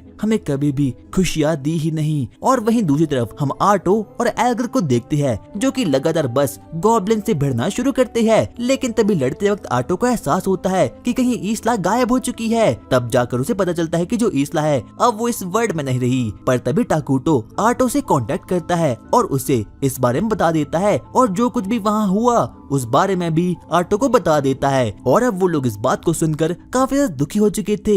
इतने में ही आर्टो टाकुटो को बोलती है, अरे नहीं, मुझे वापस से मायोग्रा आना पड़ेगा। लेकिन टाकुटो उसे ऐसा करने के लिए मना कर देता है और वो उसे बोलता है, नहीं, ट्विंस सब कुछ संभाल लेगी। पर आर्टो को लगता है कि ट्विंस के पास तो बिल्कुल भी कोई पावर नहीं है और आखिरकार वो लोग डीमन जनरल को अकेले कैसे खत्म करने वाले हैं। लेकिन टाकुटो उन्हें ऐसा करने से साफ साफ मना कर देता है और अब वो लोग भी मान जाते हैं। और वहीं हम लोग उन्हें ट्विंस को देखते हैं। अब वो लोग काफी ज्यादा गुस्से में आ चुके थे, इसीलिए वो लोग आगे बढ़ना शुरू करते हैं ताकि वो जल्द से जल्द डीमन जनरल को खत्म कर पाए। यहाँ तक कि आर्टो भी इस चीज को सुनकर काफी ज्यादा शॉक्ड हो चुकी थी। और अब टाकुटो भी फैसला करता है कि अब वो अपने इस किंगडम को बहुत सीरियस होकर चलाएगा। एमिली और जिया टाकुटो के पास आते हैं ताकि वो उसे अपने किंगडम के बारे में बता सके। लेकिन टाकुटो अब काफी ज्यादा दुखी हो चुका था, इसीलिए वो उन्हें बोलता है, अब जो कुछ भी होगा मेरी मर्जी के मुताबिक ही होगा। आगे हम उन्हें ट्विंस को देखते हैं। अब वो काफी ज्यादा गुस्से में आ चुके थे। यहाँ तक कि अब उन लोगों के पास शारिंगान भी आ चुका था। वो जाते जाते साउथ में लेडी विंड तक पहुंच चुके थे, जो कि डीमन जनरल में से एक है। सबसे पहले वहाँ पर मारिया आती है और अपनी शारिंगान की एबिलिटी की हेल्प से हर एक डीमन को वहाँ पर जलाना शुरू करती है। यहाँ तक कि लेडी विंड भी उसकी इस पावर को देखकर काफी शॉक्ड हो चुकी थी। किसी को भी समझ नहीं आता कि आखिरकार इस लड़की की असली पावर क्या है। पर मारिया रुकती नहीं और उन पर शारिंगान का यूज करना शुरू करती है और ऐसा करते करते वो अंत में जाकर फाइनली अब लेडी विंड को भी खत्म कर लेती है। और वही हम लोग मारिया को देखती है, जो कि काफी ज्यादा खुश थी और वो खुशी खुशी में हर एक दुश्मन की छुट्टी करना शुरू करती है। अचानक से वहाँ पर एक अजीब सा डॉक्टर ऑक्टोपस वहाँ पर आता है, लेकिन तभी मारिया हवा को खा जाती है और जिसकी वजह से कि अब बाकी लोग भी मर चुके थे। और ये पावर तो भाई काफी ज्यादा ऑसम थी। सिस्टम अनाउंस करता है कि अब उन ट्विंस के पास रॉयल सक्सेशन की पावर आ चुकी है और वो इस वर्ल्ड के लिए 3rd डिग्री थ्रेट बन चुके हैं। यहाँ तक कि अब उन लोगों को एक कमाल का निकनेम भी मिल चुका है, जो कि है विचेस ऑफ रिग्रेट। और अब वो दोनों ट्विंस डीमन लॉर्ड नेरो की ओर आगे बढ़ना शुरू कर लेते हैं, क्योंकि उन लोगों को किसी भी हालत में अपनी मॉम की मौत का बदला लेना था। वो लोग उसकी ओर आगे बढ़ते हैं और वो भी उन ट्विंस को अपनी ओर आगे बढ़ता हुआ देख लेता है। कहीं ना कहीं उसे भी एहसास हो चुका था कि जो भी दोनों ट्विंस है, इन लोगों के पास काफी ओपी सी पावर है। पर उन दोनों ट्विंस का सिर्फ और सिर्फ एक ही मकसद था, अपनी मॉम की मौत का बदला उन लोगों से लेना था। वो लोग उसकी ओर आगे बढ़ती है। हम देखते हैं कि अब वो ट्विंस अपनी आंखों से शारिंगान को एक्टिवेट भी कर देता है, लेकिन उसी वक्त वो डीमन लॉर्ड अपने चारों ओर एक प्रोटेक्टिव बैरियर को वहाँ पर क्रिएट कर देता है। दरअसल डीमन लॉर्ड ने पहले ही गॉड के साथ कॉन्ट्रैक्ट को बना लिया था, इसीलिए वो उन ट्विंस से पूछना शुरू करता है, क्या तुम्हें गॉड पर विश्वास है? लेकिन वो ट्विंस उसकी बातों को बिल्कुल भी नहीं मानते। वो उसे बोलते हैं, इस दुनिया में गॉड जैसा कुछ भी होता नहीं है। हम देखते हैं कि वो ट्विंस अपनी शारिंगान का पावर सीधा ही उसके बैरियर पर कर देते हैं, जिससे कि वो पूरा का पूरा बैरियर एकदम टूटकर चकनाचूर हो चुका था। यहाँ तक कि अब डीमन लॉर्ड को भी लग चुका था कि उसे कैसे भी करके इन दोनों ट्विंस को खत्म करना होगा, वरना ये ट्विंस ही उसकी जान को ले लेगी। आगे अब वो अपनी पावर का यूज कहीं ना कहीं उन लोगों पर कर लेता है, लेकिन अब वो उसकी बातें सुनना शुरू कर देती है। लेकिन तभी वो उन लोगों को बोलता है, ये कोई RPG गेम नहीं है, इसीलिए मुझे अपने रूल से खेलना होगा। हम देखते हैं कि अब डीमन लॉर्ड अपनी सबसे फाइनल फॉर्म में अब वहाँ पर आ चुका था और अब वो एक बहुत ही ओपी और पावरफुल से मॉन्स्टर में तब्दील हो चुका था। वो अपने चारों ओर नेगेटिव ऑरा को समन करवा देता है और ट्विंस पर स्वॉर्ड मारना शुरू कर लेता है, लेकिन उन ट्विंस को जिससे कि कुछ भी नहीं होता, क्योंकि अब वो ट्विंस काफी ज्यादा पावरफुल बन चुके थे। यहाँ तक कि मारिया और कार्य दोनों ही पागलों के जैसे हंसना शुरू कर देते हैं। यहाँ तक कि वो तो स्वॉर्ड को डीअटैच कर देते हैं और अपने से दूर कहीं दूर फेंक लेते हैं। यहाँ तक इतना ही काफी नहीं था, वो उस बड़े से फाइनल बॉस पर अपनी रॉटन एबिलिटी का यूज कर देते हैं, जिसकी वजह से कि अब कहीं ना कहीं उस मॉन्स्टर की बॉडी एकदम जलना शुरू हो चुकी थी। अब वो डीमन लॉर्ड भी उनकी एबिलिटी से बिल्कुल बच नहीं पाता, इसीलिए वो अपनी जान बचाने के लिए गॉड से सीधा ही ललकार को लगा देता है। लेकिन मारिया और कार्य यहीं पर रुकती, वो अपनी स्वॉर्ड को सीधा ही उठा देती है और उसकी ओर चार्ज करने लग जाती है, ताकि वो डीमन लॉर्ड को खत्म कर सके और अपनी मॉम यानी कि ईस्ला की मौत का बदला ले सके। वो लोग आगे बढ़ना शुरू कर देते हैं और फाइनली अब उसकी बॉडी को काफी इंजर्ड करवा देते हैं, जिससे कि अब डीमन लॉर्ड भी काफी जख्मी हो चुका था। डीमन लॉर्ड को समझ में नहीं आता कि आखिरकार कोई पावरफुल ह्यूमन इतना पावरफुल कैसे हो सकता है, क्योंकि उसे तो सिर्फ और सिर्फ इस वर्ल्ड का हीरो ही मार सकता है। और यहाँ तक कि अभी तक इस वर्ल्ड में वो हीरो समन ही नहीं हुआ जो किसे खत्म करने वाला है। आगे हम देखते हैं कि वो दोनों ही ट्विंस उसकी बॉडी पर अटैक करना शुरू कर लेती है, जिसकी वजह से कि कहीं ना कहीं उसकी बॉडी एकदम डिस्ट्रॉय होना शुरू हो चुकी थी। लेकिन तभी वो अपने आप को प्रोटेक्ट करने के लिए गॉड से मदद मांगता है और गॉड भी उसकी मदद करने के लिए एकदम रेडी हो चुके थे। गॉड उस पर डिवाइन पावर का यूज कर देते हैं, जिससे कि अब उसकी पूरी की पूरी बॉडी एकदम हील होकर वापस रिकवर हो चुकी थी। उस पावर से अब उसके स्टैट्स को थोड़ा बहुत बफ भी मिल चुका था और अब वो दोनों ट्विंस पर अटैक करने के लिए आगे बढ़ता है। लेकिन तभी हम देखते हैं कि कोई उसके शरीर को बीच में से ही चीर कर रख देता है और अचानक से वहाँ पर एक स्कूल यूनिफॉर्म पहना लड़का अब वहाँ पर समन हो चुका था। और जब वो ट्विंस उस बच्चे को देखते हैं तो वो लोग काफी ज्यादा गुस्से में आ चुके थे, क्योंकि उसने उन लोगों के शिकार को वहाँ पर खत्म कर लिया था और जिससे कि उन लोगों का रिवेंज भी कंप्लीट नहीं हो पाया है। इसीलिए वो उसे चुनौती देते हैं और वो उस लड़के को पूछना शुरू करते हैं, आखिरकार तू कौन है और तूने हमसे हमारे शिकार को क्यों छीना। लेकिन वो लड़का काफी ज्यादा चिल था। वो बोलता है, हाँ, अरे मुझे माफ करना, बस मैंने 2 क्यूट लड़कियों को किसी मॉन्स्टर से लड़ते हुए देख लिया। मैं तुम्हारी मदद करने के लिए यहाँ पर समन हो गया। पर वो उन्हें ये भी बताता है कि उसका बिल्कुल मकसद नहीं है उन लोगों से लड़ने का, क्योंकि उसकी पावर लेवल काफी ज्यादा ओपी है और वो लड़कियां उसके सामने 2 सेकंड भी टिक नहीं पाएगी। लेकिन तभी हम देखते हैं कार्या और मारिया उसकी बातों को सुनकर ही काफी गुस्से में आ चुकी थी, क्योंकि अब वो उसे कभी भी माफ नहीं करने वाली, क्योंकि उसी वजह से वो लोग अपनी मॉम के रिवेंज को कंप्लीट नहीं कर पाएंगे। वो लोग हवा में जंप कर लेती है ताकि वो उसे खत्म कर पाए। लेकिन ठीक समय पर अब वहाँ पर आटो वहाँ पर आ चुकी थी, जो कि कार्या और मारिया पर अपनी एबिलिटी यूज करके उन लोगों को फ्रीज कर देती है। वो लोगों को बोलती है, चुपचाप अपनी जगह पर रहो।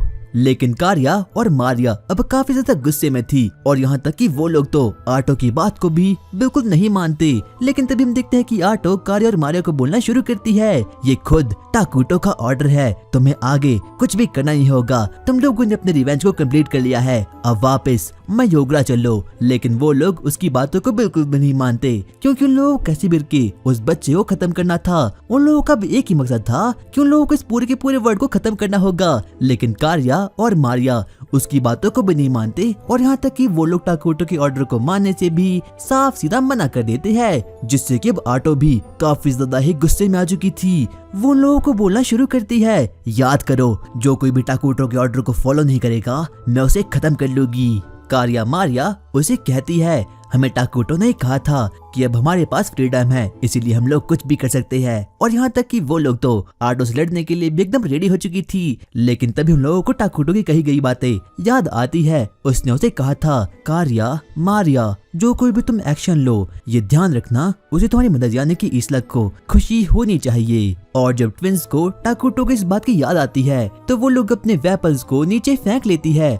और अब कहीं ना कहीं उन लोगों को अपनी गलतियों का एहसास हो चुका था। लेकिन तभी वो लड़का भी बोलता है, सॉरी, मुझे माफ करना तुम्हारी फाइट को इंटरप्ट करने के लिए, अब मैं निकलता हूँ। और अब इतना कहने के बाद अब वो वहाँ से निकल जाता है। कार्या मारिया आटो से कहती है, आटो, क्या हम लोगों की मॉम वापस आ सकती है? अफसोस ये पॉसिबल नहीं है। और अब इस बात को सुनकर उन लोगों को काफी ज्यादा रोना आ जाता है, इसीलिए वो लोग वापस से मयोगरा निकल चुके थे। और वही हम लोग टाकुटो को देखते हैं, जैसे कि अपने ऊपर अब काफी ज्यादा सेल्फ डाउट आना शुरू हो चुका था, क्योंकि उसकी वजह से ही इसला की मौत हुई है और यहाँ तक कि उसकी वजह से ही कार्या और मारिया को इतना दुख सहना पड़ा है। वो इस पूरे के पूरे वर्ल्ड के बारे में सोचना शुरू करता है और उसे याद आता है ये कोई फाइटिंग गेम नहीं थी बल्कि स्ट्रेटेजी गेम थी। यहाँ तक कि अब तो सभी के सभी लोग अपने रूल्स और बाकी की चीजें खुद भी बना सकते हैं। हम देखते हैं कि टाकुटो को काफी ज्यादा गुस्सा आ चुका था, लेकिन तभी हम वापस उसी बच्चे को देखते हैं। वो गॉड से बोलना शुरू करता है, अरे गॉड, तुमने मुझे आखिरकार इसेकाई क्यों कर लिया? मैं तो अपने वर्ल्ड में ही खुश था और आखिरकार तुमने मुझे उन 2 डरावनी एल्फ के पास क्यों भेजा था? लेकिन तभी हम देखते हैं कि अब वहाँ पर उसकी क्यूट सी असिस्टेंट अब वहाँ पर आ चुकी थी और ये बच्चा भी यहाँ पर सैम टाकुटो के जैसा इसेकाई होकर यहाँ पर आया है। लेकिन तभी हम देखते हैं कि उसके पीछे वहाँ पर एक जायंट गॉब्लिन अब वहाँ पर आ चुका था, लेकिन वो 1 सेकंड के अंदर ही उस पूरे के पूरे मॉन्स्टर को खत्म कर लेता है। और वहीं हम आर्किनो यानी कि उस विच और सेंट की 90th लड़ाई को देखते हैं और इस बार आर्किनो फाइनली सेंट को खत्म कर लेती है। लेकिन तभी हम देखते हैं कि टाकुटो को भी अब इस बात का एहसास हो चुका था कि ये गेम अब काफी हद तक बदल चुकी है, इसीलिए उसे भी कैसे भी करके पावरफुल बनना होगा। और अब टाकिरो काफी गुस्से में आ चुका था, इसीलिए वो गुस्से में ही फ्लोर को जोरदार पंच मार देता है, जिसकी वजह से कि वो पूरा का पूरा घर एकदम टूटकर नीचे बिखर चुका था। हम देखते हैं कि अब टाकिरो नीचे आ चुका था। उसे कहीं ना कहीं लगता है कि अब उसकी स्ट्रेंथ और बाकी चीजें काफी ज्यादा एनहांस हो चुकी है, इसीलिए वो अपनी स्ट्रेंथ चेक करने के लिए सबसे पहले एक पेड़ के पास जाता है और वहाँ पर वो उससे मुक्का मारना शुरू कर देता है। टाकिरो को बाद में जाकर पता चलता है कि सच में ही उसके पास काफी स्ट्रेंथ आ चुकी है, क्योंकि जैसे ही वो ट्री को मुक्का मारता है वो ट्री 2 हिस्सों में बढ़ चुका था। हम देखते हैं कि अब आटो और बाकी के ट्विंस भी अब वहाँ पर वापस से अपने मिशन से वापस लौट चुके थे। वो सभी लोग थ्रोन रूम में जाते हैं, जहाँ पर कि वो लोग अपनी मीटिंग को वापस से कंटिन्यू करते हैं। आटो टाकुटो को बोलती है, आपको कैसे भी करके इन लोगों को कुछ न कुछ सजा देनी होगी, लेकिन टाकुटो ने बिना कुछ सजा दिए ही वहाँ से छोड़ लेता है और जब आटो को इसके बारे में पता चलता है तो अब वो काफी गुस्से में आ चुकी थी। वो टाकीटो को बोलना शुरू करती है, अगर आपने लोगों को ऐसे जाने दिया तो कोई भी आपकी बातें नहीं मानेगा। हम देखते हैं कि अब कहीं ना कहीं टाकीटो भी अब काफी ज्यादा गुस्से में आ चुका था, क्योंकि उसे लगता था कि इसला की मौत और बाकी जो कुछ भी हुआ ये सिर्फ और सिर्फ उसी से हुआ है, क्योंकि उसने अपनी जिंदगी में कोई भी राइट डिसीजन को नहीं लिया। और अब टाकीरो के चारों ओर एक ईविल ऑरा वहाँ पर समन हो चुका था। हम देखते हैं कि टाकीरो सबसे पहले कुछ गन्स को अब वहाँ पर समन करवा देता है। वो सभी लोगों को बोलता है, मैं वापस से इसला को रिवाइव करके रहूंगा, चाहे मुझे इसके लिए वर्ड एसेंशन भी ढूंढना पड़े। और जब आटो इस बात को सुनती है तो वो काफी ज्यादा शॉक्ड हो चुकी थी, क्योंकि वर्ड एसेंशन एक काफी ज्यादा रेयर आइटम होती है, और अगर गलती से भी टाकीटो ने इस चीज को खरीद लिया या फिर उसे वो मिल भी गई तो पूरा का पूरा वर्ड उसे मारने के लिए मयोग्रा में वहाँ पर आ जाएगा। इसलिए आटो उसे ऐसा करने से साफ साफ मना कर देती है। लेकिन टाकीटो ने अब ऐसा करने के लिए अपना मन बना लिया था। वो वहाँ पर फिर से कुछ गन्स को समन कर देता है और बोलता है, जो कोई भी अब हमारे रास्ते में आएगा मैं उसे खत्म कर लूंगा। रात के समय हम देखते हैं कि टाकीरो अकेला ही थ्रोन रूम में बैठ कर कुछ मीटिंग करा था, लेकिन तभी हम देखते हैं कि बाकी के डार्क एल्व्स बाहर जाते हैं, जहाँ पर कि वो लोग इसला के लिए एक टॉम को बनाकर प्रे करना शुरू कर लेते हैं। और अब कहीं ना कहीं लोगों को भी टाकीटो पर बिल्कुल भी भरोसा नहीं था। उन लोगों को लगता है कि अब टाकीटो ने अपने दिमाग को खो लिया है, लेकिन तभी वहाँ पर कारिया और मारिया वहाँ पर आ चुकी थी और वो बाकी डार्क एल्फ को समझाती है कि जो कुछ भी टाकीटो करेगा वो हमारे लिए ही करेगा। और वहीं हम देखते हैं कि अब टाकीरो भी इस पूरी की पूरी चीज को दूर से देख रहा था। अगली सुबह आटो वापस से थ्रोन रूम में जाती है, जहाँ पर कि वो देखती है कि जो टाकीटो है वो तो काफी ज्यादा डिप्रेशन में है और दो ट्विंस उसे वहाँ पर संभाल रही थी। टाकीटो को लगता है कि कल उसने इमोशंस में आकर कुछ ज्यादा ही कह लिया था, इसीलिए वो सबसे माफी मांगता है और बोलता है, मैं जो कुछ भी करूँगा सिर्फ और सिर्फ तुम्हारे लिए ही करूँगा, क्योंकि मैं इटर्नल नेशन का एक प्रो प्लेयर हूँ।